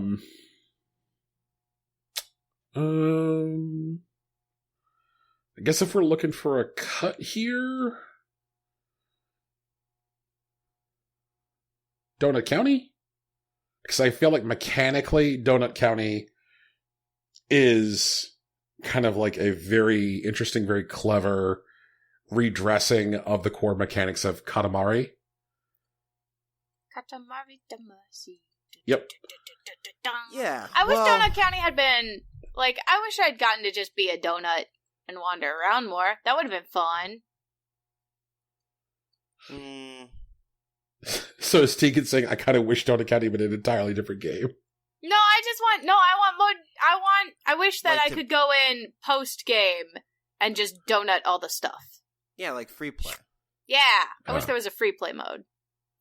I think Donut County has actually a pretty strong mechanic, but it's very laissez-faire about it, which is like different from a lot of the other ones. And I think pressure is important to like satisfaction in mechanics because it like drives you to do new things. Like the way Minute is already like an ARPG in the style of like top-down Zelda. The constraint of 60 seconds forces you to adapt to new challenges and challenges that previously weren't challenges. So like it gives you a positive feedback when you figure out how to like react to it. Donut County doesn't really have you react to much. Mm-hmm. So like the mechanics are cool and all, but it's a hangout game. Yeah, it's a hangout game. I'm okay with cutting Donut County. Tegan, it's your cut. I'd like to cut Pokemon Let's Go. Do you want to talk about it? It's a Pokemon game, but they took out all the battling. Like, the way they updated it so that you can choose your wild battles is absolutely great. But they cut out wild battling and replaced it with Pokemon Go tech. And, like, while I understand that the goal was to get all the people playing Pokemon Go in before they release the next mainline Pokemon game so people can transition to the next part, it's still a Pokemon game. Like, it's the same tried and true majority of the mechanics. With just a few little tweaks. Yeah, I think, like, the stronger points of Let's Go are probably, like, its QOL stuff. Yeah. As opposed to, like, its actual new mechanics. I'm okay with cutting it here, too. Okay. Brian? Yeah, I can live with that. What's your cut? Yoku's Island Express. Really? Yes, actually for the same reason that we're cutting Donut County. And that, like, Yoku's Island Express is very good about returning you to like nearby locations. Like when you fail something in Yoku's Island Express, there's not a lot of hurt there. And when I think about things that create satisfying mechanics, things that like really, really make something just like feel super good is when it hurts so good, man. You know, like when you get punished, but like the punishment feels good and you're like, but I'm going back and like, I want another spoonful and I'm going to be better this fucking time. And like you start incorporating new tools and new like ideas. And Yoku's Island Express is satisfying and it's good to play and it feels good, but I feel like it could ask more of the player and then never does. Like it has like a relatively low ceiling for what it asks of the user. Pinball is fun. That is not what I'm saying here. I just see some stuff here which like has better. Yeah, has more compelling user experiences. Yeah, right. I gotcha. Picking up what you're putting down. Yep. Who's cutting? I would like to cut Minute.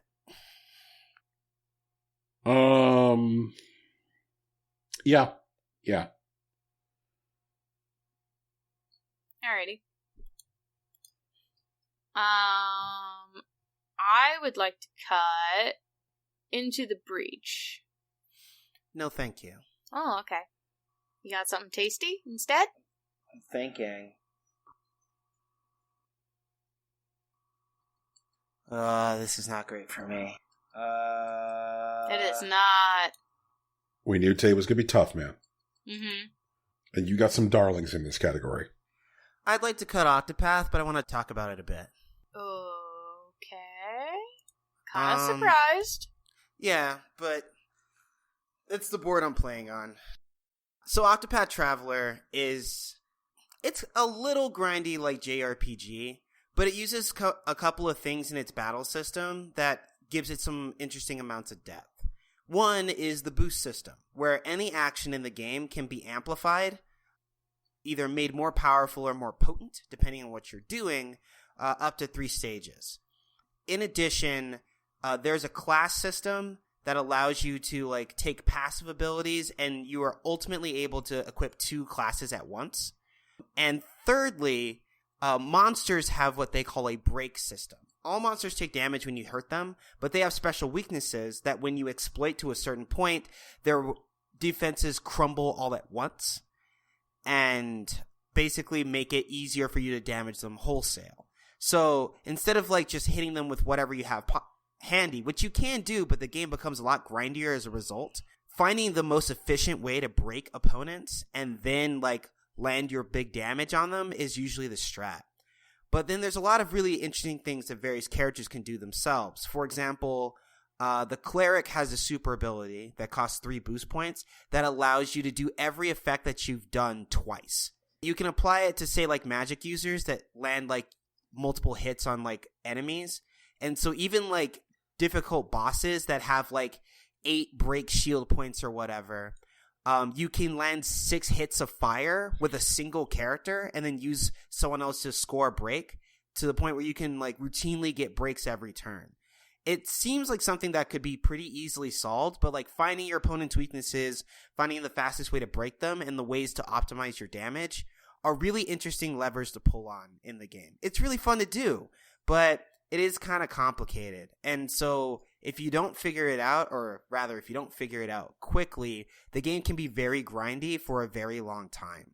I had a lot of fun with it. I put about somewhere between 40 and 60 hours in it. And a lot of it was just like fighting enemies and trying to find like new and interesting ways to break them. And like when I learned about different interactions that certain classes have, especially some of the super classes like Sorcerer or Warmonger or Runeblade, and it was a lot of fun to do. Super classes? Yeah. So each character, because there's 8 characters, Octopath has a class in the game that you ultimately are limited to using the one character, but you can unlock so that it's available to everyone. But there are also special dungeons that are not normally on your map, like they're just not marked, that if you travel through, it has super strong monsters in it, and at the end of it has like an ancient like master of a class that already exists. For example, Cyrus deals like damaging magic and he's a scholar, but there's a character called a sorcerer that you can defeat, and you basically get like Sorcerer Plus, where like you have access to all elements instead of the 3 that you normally do as Sorcerer, and all of your hits do 3 damage each instead of 2, and you can like set up your own weaknesses with your own special ability, and their super ability makes it so that you like increase crit chance on like all your magic stuff. Or like there's like Hunter, which like uses bows and axes, and then there's Warrior, which uses swords and spears, and then there's Warmonger that has access to all 7 weapon types, and their super basically allows them to equip an instance of every type of weapon in the game, so their physical attack damage goes through the roof, and they just hit one target with like all 7 weapon types. Like it's pretty wild like once you get it. Or like Runeblade allows you to add like basically magic affinity to any physical attack that you do. And then there's like Starseer, which like gives you a lot of like different support buffs throughout the game. But you have to go and unlock those. You have to find those. The game gets a lot easier once you find them. Like I basically broke the game once I got Sorcerer. And I think I got Sorcerer a little earlier than I was supposed to. But it was really fun to play with. Although they were absolutely necessary to beat the final boss. Or not, well, like the actual final boss where the stories are actually tied together. Because that boss is like literally impossible if you don't have Sorcerer. Let alone like Starseer and the other shit. But it's really cool. I had a lot of fun. Once I figured out how to break things, it wasn't that hard. So while I learned a lot, I think it was just me playing with it rather than the game teaching me. So okay. I don't think I can call it the most satisfying mechanics. Okay. There were just a lot of them. So it's the most mechanics. Possibly, yeah. Well, I mean, between that and Monster Hunter World, like, they're both going to give each other a run for their money, but I don't know. Okay. I can see that going. Brian, it's your cut. Tegan, talk to me about Spider-Man. God, Spider-Man's fun. It's fun to move in that game. And the movement is, like, so fundamentally important to like, just enjoying a Spider-Man game in general. Yep. That, like, if that was bad, it wouldn't be on any list anywhere. The running around had to be real good in Spider-Man. The running around had to be real good in Spider-Man, and they made, like, freaking 600 different collect all of these things in the quest, specifically because they knew the running around was fun. So regardless of whether or not you wanted to 100% it, or thought you needed to collect all 36 backpacks or whatever, like, you were gonna end up doing it because it was just so fun to move in that game. Like, any reason to not move was a waste.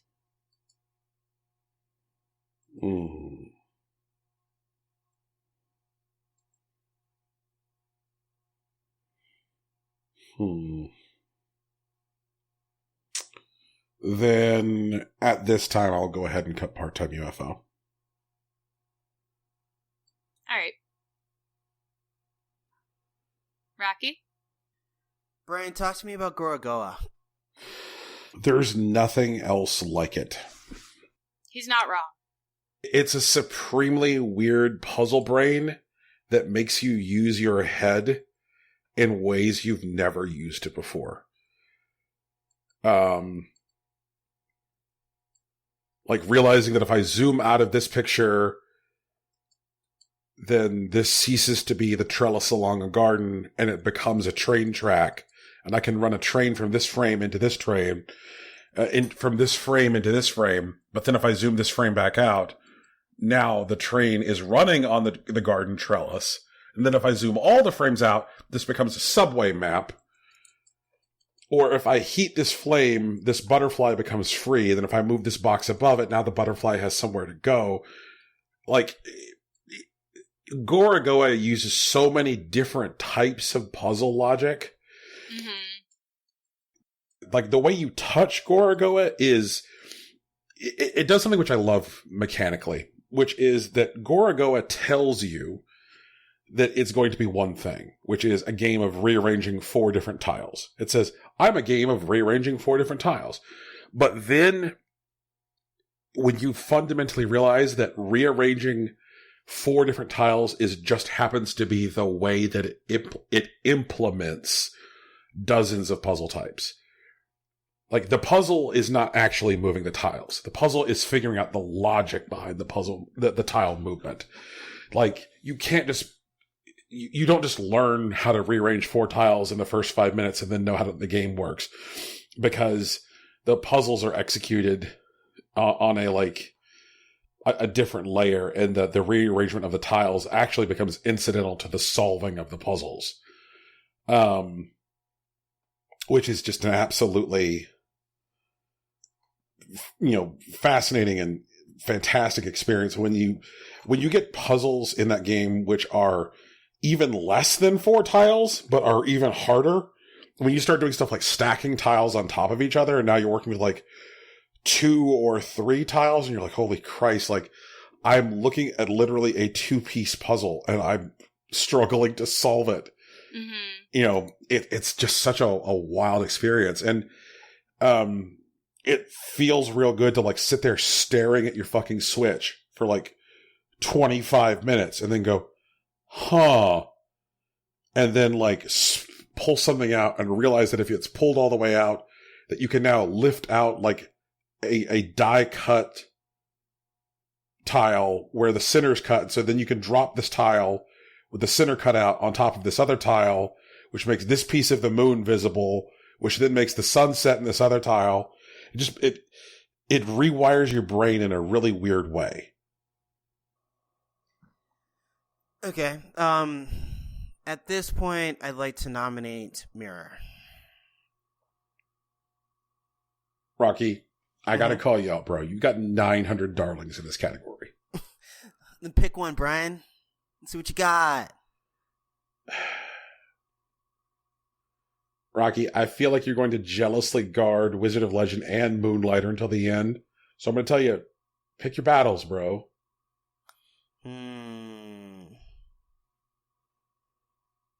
Well, like, Wizard of Legend is literally all mechanics. I mean, it's a 16-bit sprite game with like a billion spells and like dash and movements and whatnot. Moonlighter's really clean. You dodge roll, you slash things. But you also have to like keep your bag organized. You have to make decisions about walking into normal rooms or walking into a room that's clearly going to teleport you into enemies you probably can't fight outright. So you got to be even more careful. And then there's these bosses that are like usually piecemeal. They do like weird wacky shit. They attack the whole room. Okay, well then why don't we shift gears a little bit and talk about some that like both you and I have skin on. Let's talk about a couple of roguelike experiences in the form of Into the Breach and Dead Cells. Okay. So Dead Cells is definitely like a faster experience. Well, actually it depends on how you cut it. Dead Cells like moves faster. Like you have a character, you run around, you dodge, roll, and whatever. Each of the weapons, well, while they can be separated into types, they feel like really unique. Like, and there's all sorts of crazy builds you can do. You can run around and hack and slash, or you can play big slow builds with heavy axes and big shields. You could just set up turrets through the whole game and just rush through everything that way. You can play bows. You can play, actually, one of my favorite weapons in the game is the infantry bow, which is like a bow that deals critical hits when you're super close. And, you know, there's like ice cheese, so you can play the game very fast or very slow. And both of those like approaches are really valid. In Into the Breach, there are definitely a bunch of different like squads you can take out and combinations of like characters. I'm not sure if I'd say there's a really fast way to play it. I think you just get faster at the way you can naturally win. You do in Into the Breach get, and I know this is going to sound weird, but in Into the Breach you also get better at losing. Yes. You definitely lose by less, like, the more you play it. Right. And also you get better at recognizing this run's not going well. Mm-hmm. Which is not something that you really have the tools to recognize early on. Yeah. But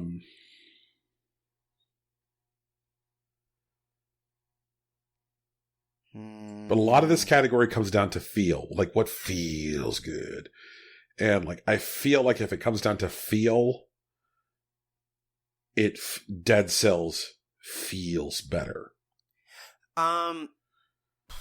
What I would say is that it feels better to lose in Dead Cells, but I think it feels better to win in Into the Breach. Fair. But given those two games, like, you're definitely losing a lot more than you're winning. It's harder to say how much feels better, like, overall.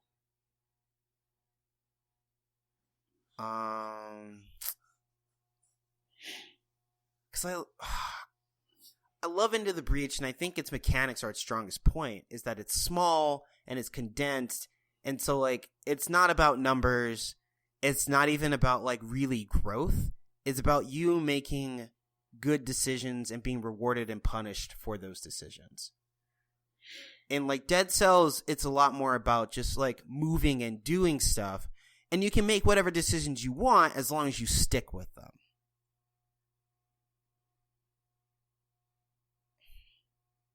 And I think that that's fine, too, in a category where we're talking about mechanics. Like, because movement and combat and the way you implement, like, a combat sequence, those are all representative of mechanics. Like, Into the Breach is made up of more, like, discrete, compartmentalized decisions, like, because of the turn-based nature of it, where you're like, oh, okay, my big punchy robot's going to move over here. My tank is going to move over here. my rocket guy is going to knock that guy into the wall so that way my tank could shoot him. Like, Dead Cells, the decision making is more moment to moment, but I feel like those decisions are still valuable. Like, it's still a mechanically valuable experience. It's not like it. I think that if you like say look at something like Civ 5 versus Street Fighter, they're both like decision intensive games. It's just the speed at which those like say decisions happen, and that's kind of the scale that we're talking here. Like, one of them is asking for decisions to be made like in a turn-based way and watch them play out. And the other one where you're like, there's 4 dudes, what am I going to do? But those games are also both your darlings. And you've got a lot of darlings here still, dude. Nah, I get it.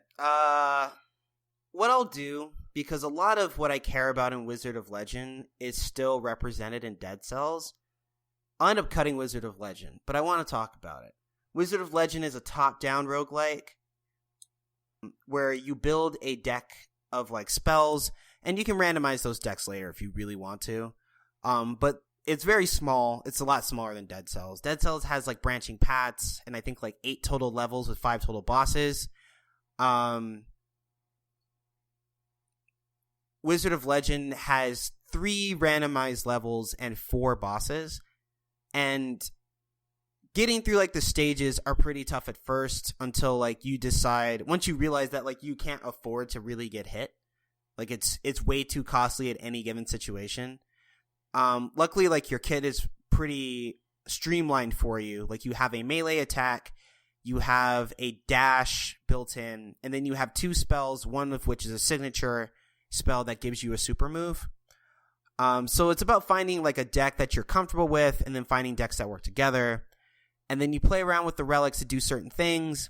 And for example, there's like a set of relics that are like mono element, where for example, if you have a like max loadout of 7 spells, 7 cards that are all water spells, a certain item will make it so all your cooldowns are shorter. Or if you have like 7 electrical spells, then like your crit modifier like goes up a lot, stuff like that. But there's also things like, for example, give you like an extra life if you die. One gives you like a hat that like increases your defense, but you can drop the hat for like bonus health later. So it's good for like if you're on routes where you're trying to be a bit tankier.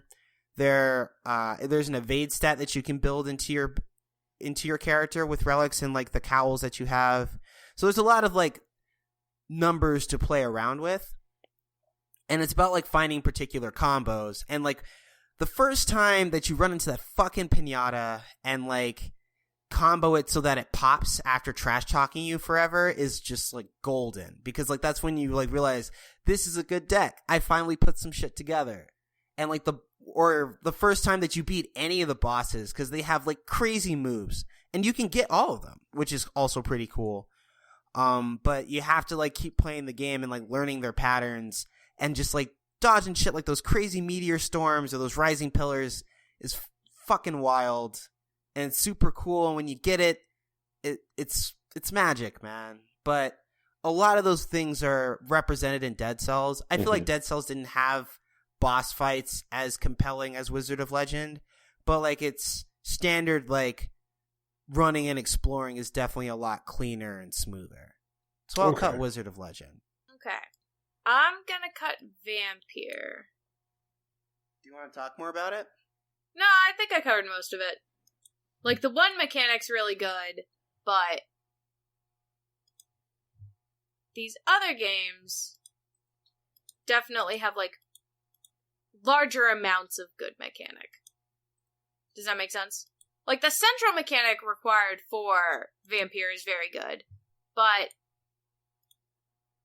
you know, not everything is perfect, and that's fine. I can respect that. Brian, it's your cut.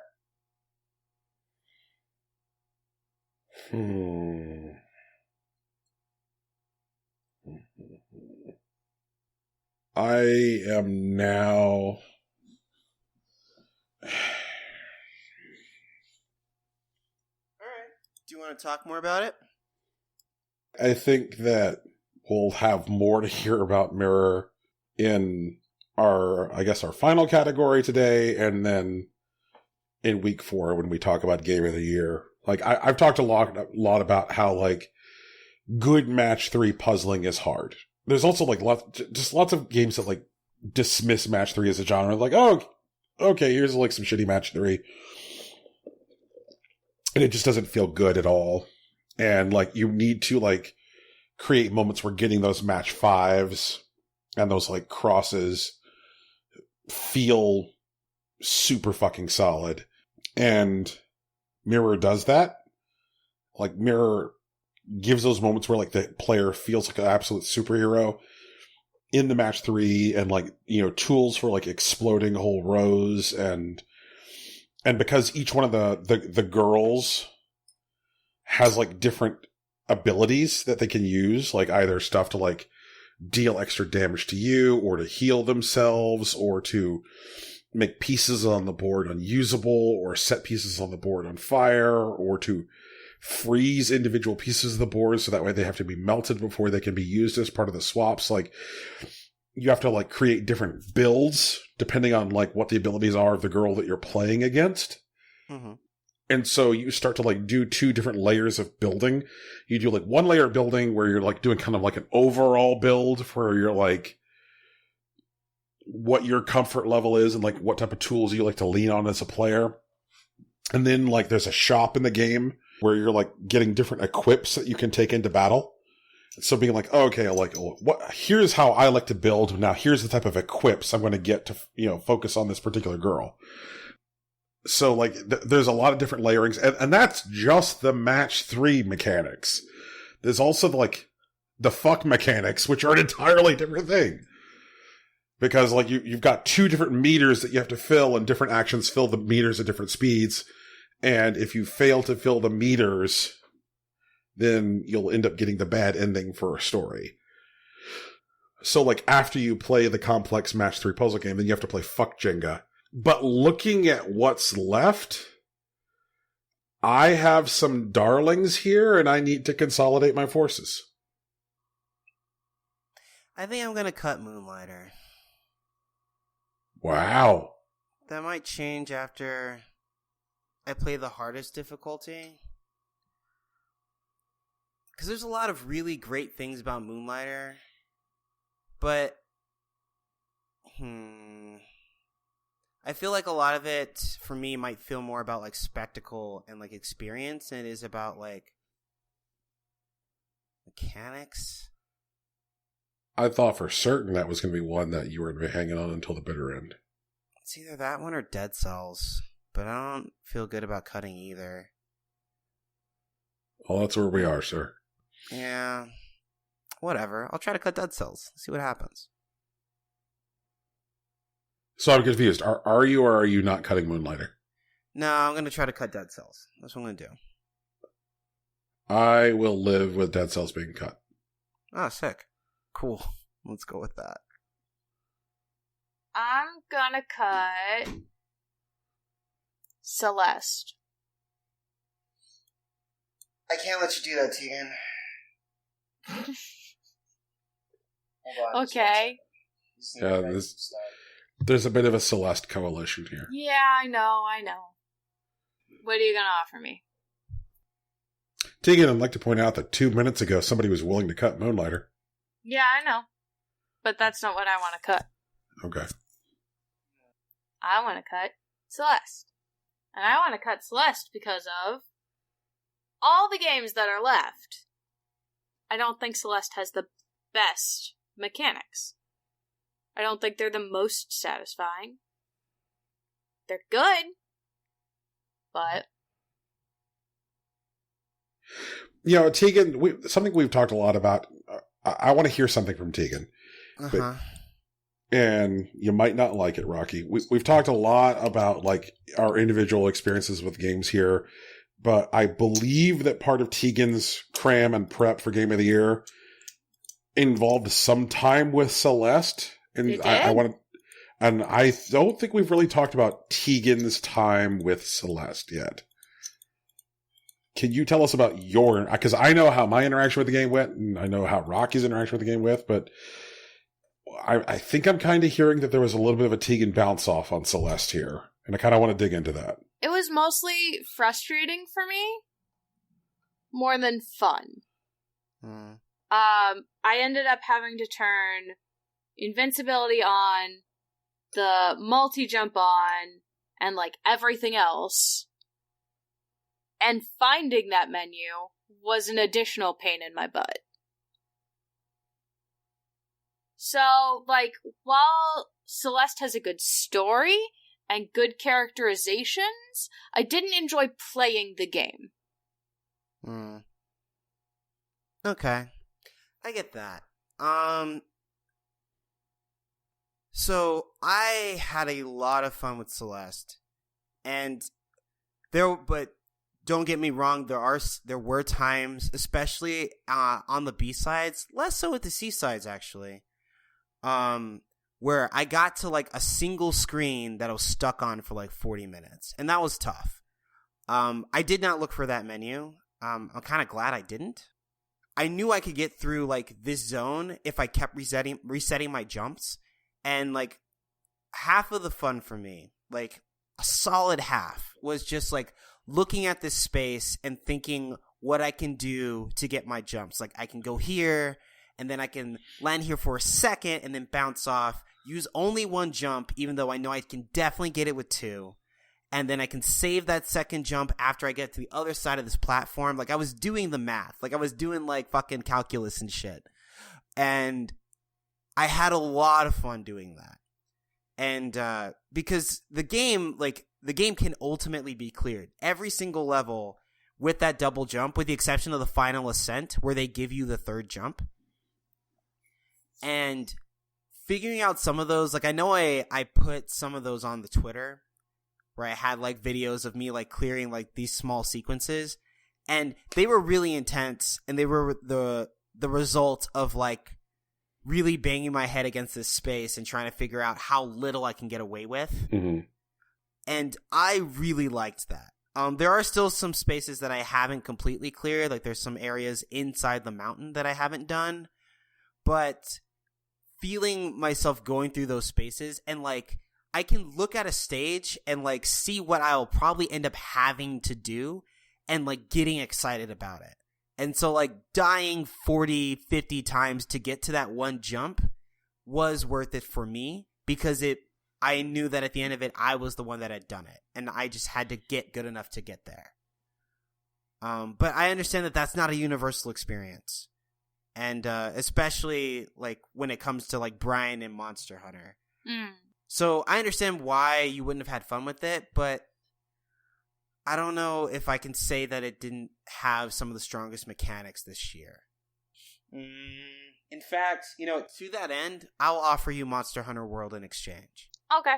Brandon, it's your cut. So what do we got left? Gorogoa, Into the Breach, Spider-Man, Celeste, Hitman 2, and Moonlighter. I will now come for Into the Breach. Honestly, and I know I'm talking to the wrong person for this, but I'd rather see Hitman 2 go first. I know, I said it. Like, I know what's going on. But, like, Into the Breach, like, is all mechanics now. That's what it is. It isn't numbers. It isn't, like, color or, like, flash. It's mechanics. You need to figure out how to save these people. And that is what a Hitman game is. Like, understanding that, like, if you're on a map which has hundreds of NPCs, that, like, every one of those NPCs has a perfect route, and that those routes for some NPCs are specifically interrupted and changed by certain actions. Knowing that if Sierra Knox beats the other driver in Miami, she will meet him for a drink in the VIP bar. But if he wins, she won't do that. Knowing that there's a series of conditions where you can put a tray of shots in front of those two people once they're done with their race, so that way they're doing shots together in celebration of the completion of the race, and finding a way to make the last shot that Sierra takes when she goes to set the shot on fire, like people do with dumb drinks, that the entire thing is just made out of an explosive accelerant, so that way it blows up in her face, creating the conditions under which that happens. Or knowing that if you put a breaching charge on this guy's front doorstep, a guard who guards his doorstep will go to put the thing away as part of his security job, so that way when his day nurse shows up holding a briefcase, he won't get frisked as he normally does, so that way the nurse can unwittingly carry an explosive that I planted in the briefcase into the house and then blow up the old man next to his oxygen tank. Like, Hitman is grandfather clock on top of puzzle box, on top of Rubik's Cube, on top of, like, House of Cards. Like, Hitman is a dozen perfectly wound pocket watches all going off at once. Talk to me, Rocky. All right, you can take Into the Breach. Is it Tegan's cut? Mm-hmm. No, it's my cut. I want to cut Gorogoa. Look, I can't help that you had to get your door. I mean, no, that's fine. It's not that I don't understand the argument. I'm doing something. I want to cut Gorogoa. If you don't want me to, you have to offer me something in exchange. I'll offer you Spider-Man. Really? Really. Okay.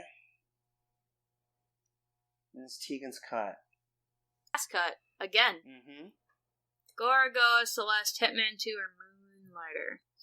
I'm gonna go for Celeste again. I don't want you to cut Celeste. I offer you Hitman 2. Nope. Rocky, you were willing to let Moonlighter die. It was crossed out on this form. I remember that.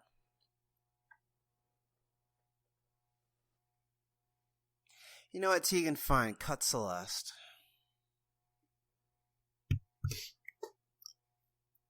Really? Okay. Really?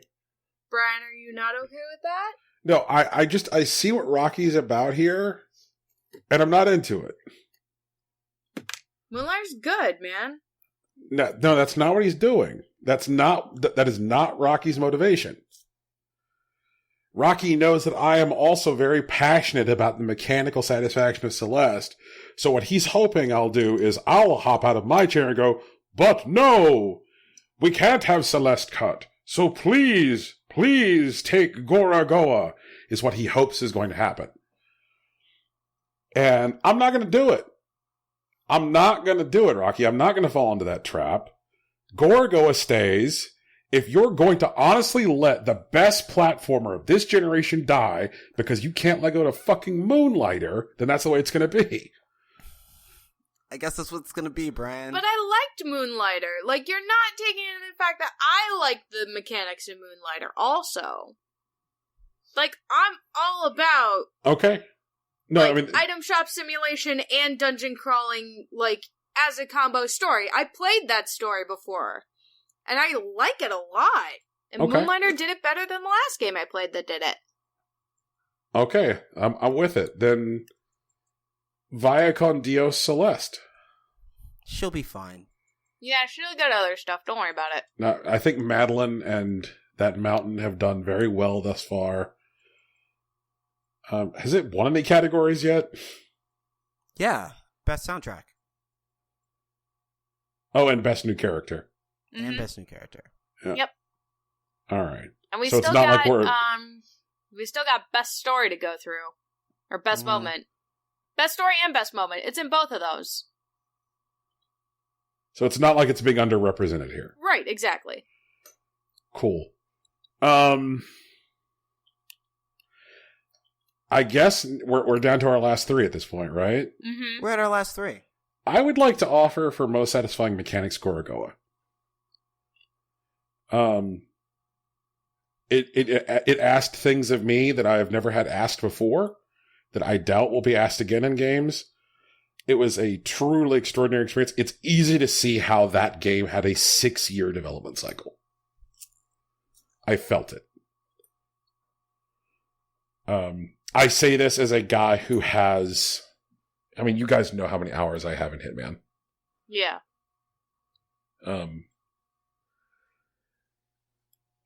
That is how highly I think of the play experience of Gorogoa. I think the play experience of Gorogoa is, and this is an argument I used last year, and no one being listened to me, but I think the play experience of Gorogoa is, like, the main thing Gorogoa has going for it. Like, the sound design's okay, there isn't really, like, a huge amount of, like, explicit storytelling, but, like, playing through the game is, like, a blast. So,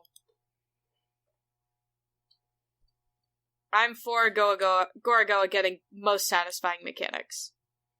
That's cool. I'm alright with that. Alrighty. And with that, we move on to a tiny category before going on to a monster category. Best story. Is this our least number of nominations today? Oh yeah, it is. It is. Least amount of number of nominations. But that's okay, because Best Moment has, like, fucking 100, so who cares? Best story, we have A Way Out, God of War, Celeste, Vampire, Florence, Into the Breach, Donut County, The Missing J.J. McAfield and the Island of Memories, and The Awesome Adventures of Captain Spirit. Rocky, do you want first cut? That would be cool, but it's Brian's first cut. Oh, okay. I think I'm going to cut Into the Breach. Like, Into the Breach is many things, but, like, narrative satisfaction I don't really think is core to that game. Yeah, I'll buy that. Given what we're dealing with. Alright. I'd like to cut Donut County. The characters are fun. The story isn't super important. You drop stuff in the holes, you blow up a building. That raccoon's a real asshole. That raccoon's a real asshole. I'm cool with that. The game's got jokes, though. It does. I'm gonna cut Vampire. There's a lot of story. Like, wow, there's a lot of story. Wow, there's a lot of story. But, like, you know? Although I would like to call out a special achievement in this category in that there are 2 different games developed by Don't Nod that were in this category. Vampire and The Awesome Adventures of Captain Spirit. Yep. So one those just guys has far superior storytelling. But Vampire was one of the most enjoyable stories I had at the end of the year. The main issue I had with the storytelling was the last 30 minutes of gameplay after you beat the final boss are exposition for an assumed next game. Like, wow, it's a lot of exposition. Wow, it's a lot of exposition. Well, Tika, what if I told you there was a game where after your character dies, you get to spend a whole other 8 hours playing an entirely different shitty cowboy? You mean Red Dead Redemption 2? I do mean Red Dead Redemption 2. Conveniently enough, the problem with Vampire isn't that your character dies. It's that they're explaining a lot of, like, how you became a vampire and why it's a big deal and, like, how the vampire society works outside of London specifically. And it's all, like, definitely important information, but, like, oh, it's dense. It's just so dense. It's not boring. It's just dense. Brian, it's your turn. I would like to cut The Missing J.J. Macfield and the Island of Memories. Do you want to talk about it? Before you do, can you tell me what the hell's going on in that game? Yeah, absolutely. Please. So J.J. Macfield and her girlfriend are, like, out camping, and they have a falling out while they're camping related to JJ making a particularly emotionally vulnerable declaration to her girlfriend. There is a weather event. Her girlfriend then disappears.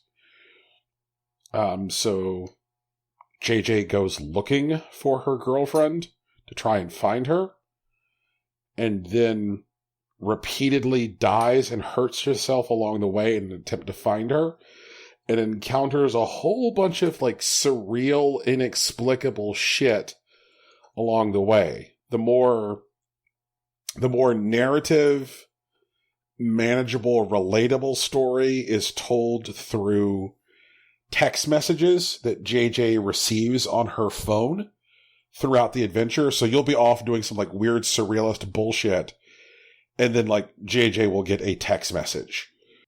And like some of the text messages are from characters that you like immediately have some kind of understanding as to who they are. Like, oh, here's a text message from JJ's girlfriend.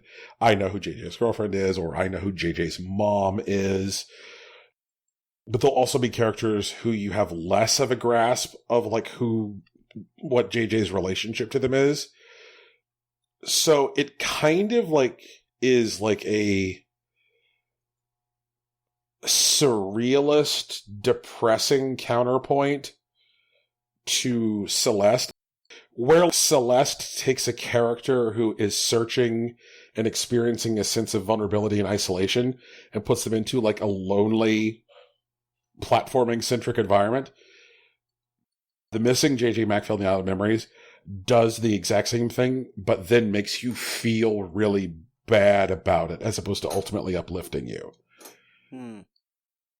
And also, like, The Missing relies more heavily on Western surrealism processed through the prism of the Japanese experience, which is more satisfying in a game where Swery has a chance to like really flesh that out with more explicit storytelling, like D4 Dark Dreams Don't Die or Deadly Premonition, which is why I'm really looking forward to The Good Life, because it seems to be Twin Peaks by way of fucking Animal Crossing, and that sounds like the wildest shit ever.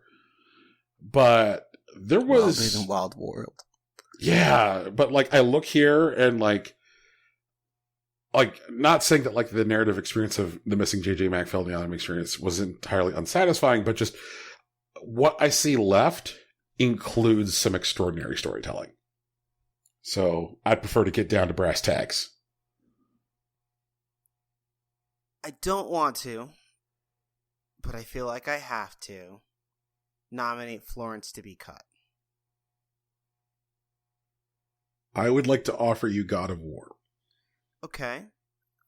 Why? The core father-son story of God of War is very, very good. The narrative around that main story is very, very good. Where God of War does trip up is some of the ancillary storytelling that goes on. When it offers you side quests, some of those aren't necessarily the most well executed from a narrative perspective. And with the other stuff that's left, other than God of War, A Way Out, Celeste, Florence, there's no fat. It is the leanest meat on the bone. I'm sorry, A Way Out, Celeste, Florence, and The Awesome Adventures of Captain Spirit. God of War has some like secondary diversions and some ancillary storytelling, which is not necessarily the most compelling, which I think is an argument for maybe I would like it if there wasn't so much open worldness to God of War. Yeah. Because I feel like the best parts of God of War are when it is propelling you through the main story. But there are places where you can get lost and pulled away from that main story. And you're like, oh, well, I guess I'm doing something now which isn't necessarily fascinating. So the pacing kind of gets lost because of those moments. All right. I guess I can take that. So we're down to A Way Out, Celeste, Florence, and The Awesome Adventures of Captain Spirit. Final cut. I do not envy this. I keep getting Final Cut. I'm gonna cut A Way Out. Wow, really?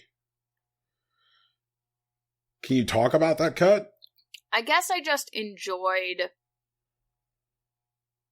or maybe became, like, emotionally invested in Celeste and the Awesome Adventures of Captain Spirit more than A Way Out. Like, A Way Out would have been a great movie. I would have watched that too, but the more fun parts of A Way Out weren't necessarily the story for me. It was getting live reactions from the person you're playing with. I feel like A Way Out is, in a lot of ways, like a series of those most amazing holy shit moments. Mm-hmm. Right. Kind of loosely strung together and, like, this is the narrative. And there is a lot of, like, our amazing boy Leo walking around saying the goofiest shit. You know what? I can live with it. At this point, I can live with it. Alrighty. Top 3 then are Celeste, Florence, and the Awesome Adventures of Captain Spirit, which nobody came for at any point. Well, nobody came for Celeste and nobody came for Captain Spirit. Yep. Celeste. Rocky? I like Celeste's story better than Florence's, but I don't know anything about The Amazing Adventure of Captain Spirit. What's that about? A new psychic kid and his awful dad. Okay. Tell me about the psychic kid. So, psychic kid lost his mom in an accident. Okay. Him and his dad moved from their home into a trailer park.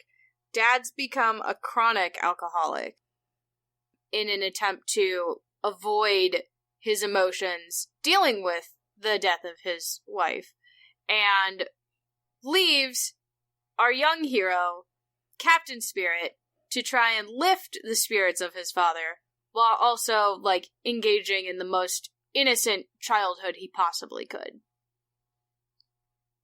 It's very sweet and super melancholy.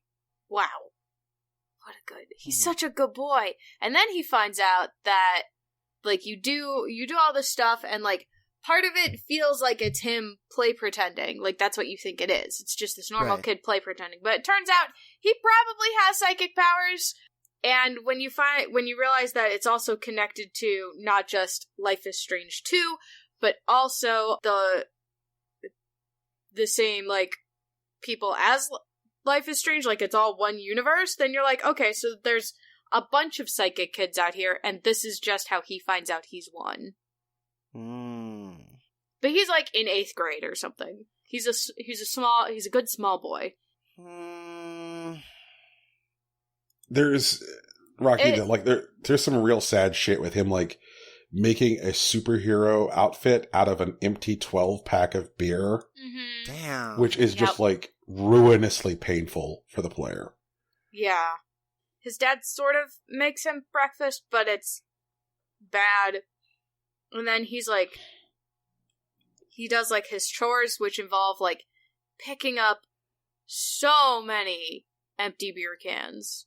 So many empty beer cans. And, like, he washes all the dishes, and and then his dad, like, falls asleep in front of the TV instead of taking him to go get a Christmas tree, and when he wakes him up, after the game is over, like his dad says, his dad flips out and gets, like, all angry at him, and you're like, but this poor boy is just doing what you asked him to. Literally just doing what you asked him to, you fucking dick. And then, like, the neighbor comes over, and she's all worried that, like, he's being abused, and he's like, no, I'm good. It's just me and my dad. We're gonna go get a Christmas tree later. And, like, the tone he says it in, and, like, the amount of hope that he's presenting, and she's just like, well, okay.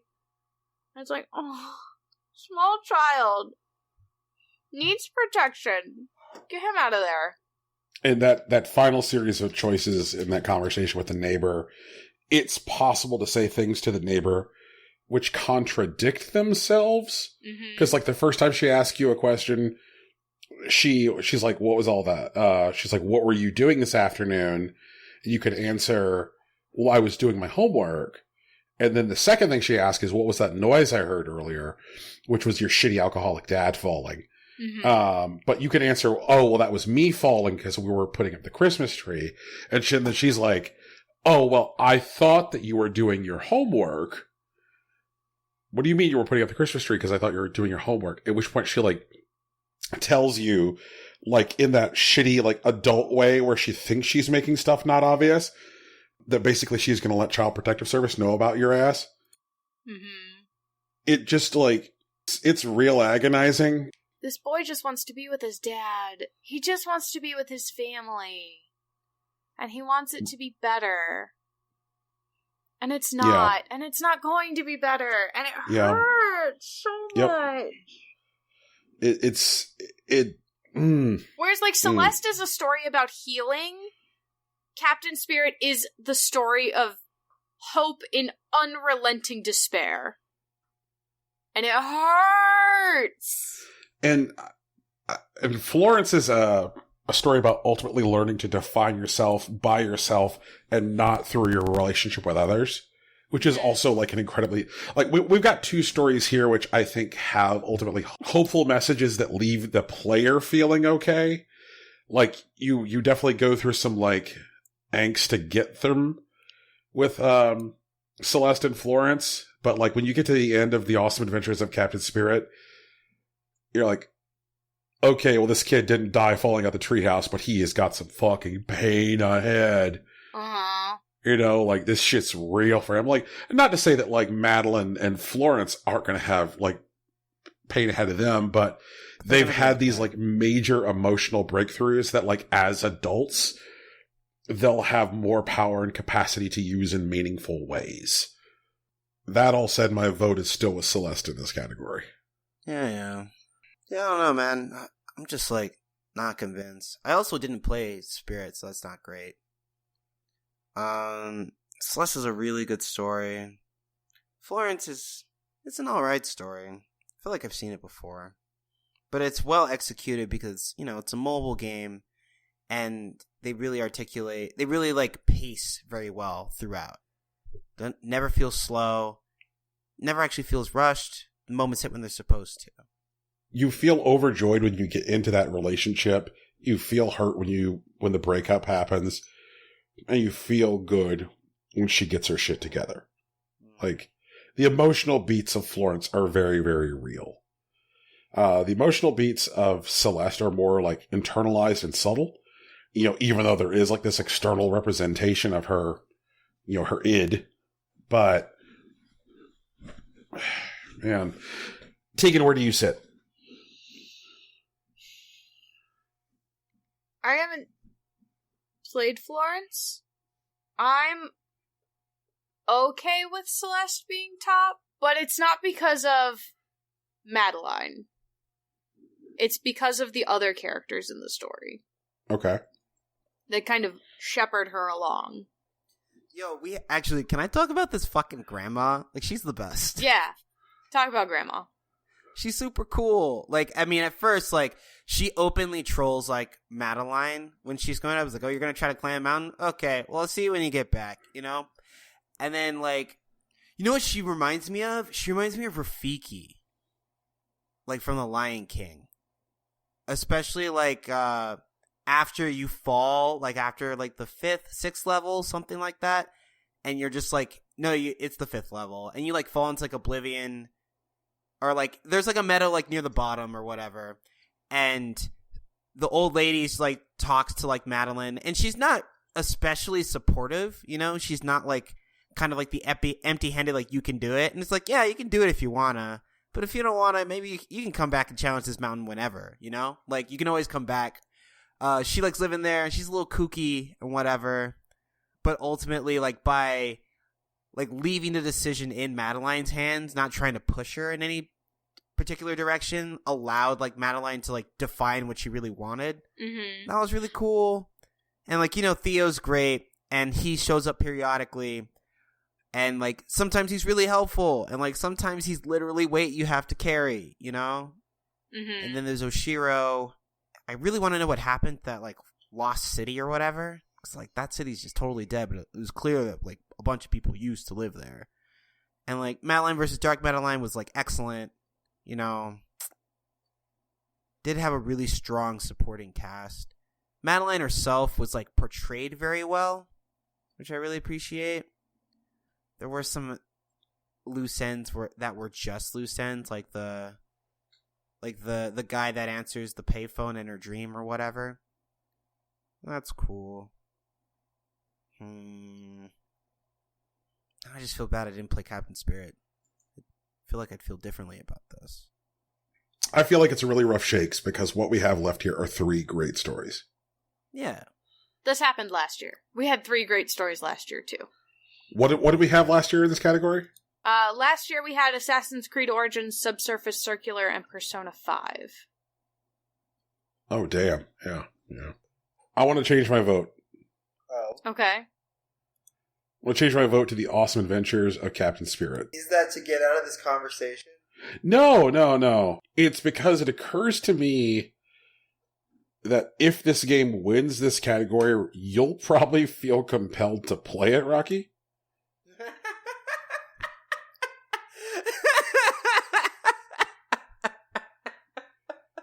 See, now I feel really bad. Like, the game is already free, you know?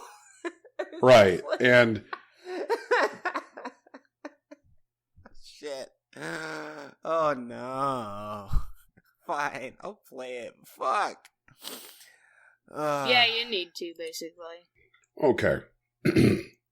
Well, up next, everybody, is Best Meme. There's only one nominee this year, which is Testing for Semen in L.A. Noire, so I guess it wins. That was last Brian, year. That was last year. We're not doing Best Meme this year. Semen testing was robbed last year. No way! Persona Overlay was OP. It was good. Unstoppable. Also, Best Meme this year would obviously be Bowsette, and you don't want to do that. Yeah, it would be Bowsette.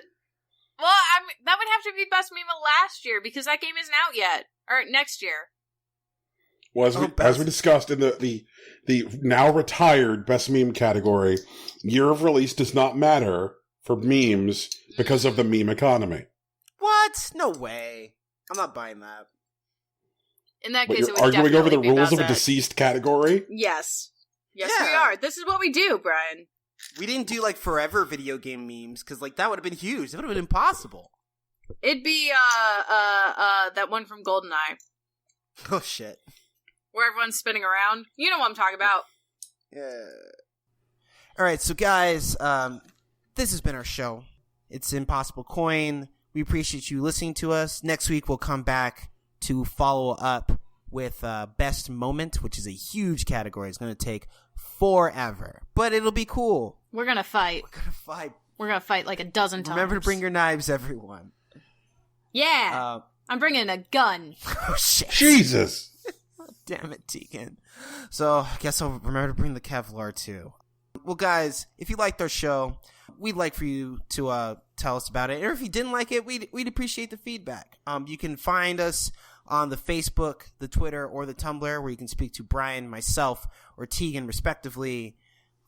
You can also leave us reviews on iTunes, Google Play, and Stitcher. We'd really appreciate it. And if you leave us a review on iTunes, Brian owes you a special gift.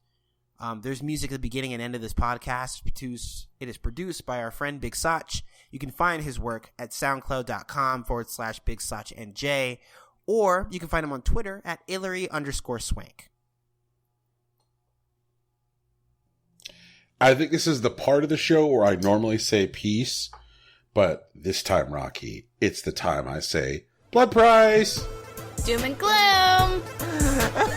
Thanks. I hate it.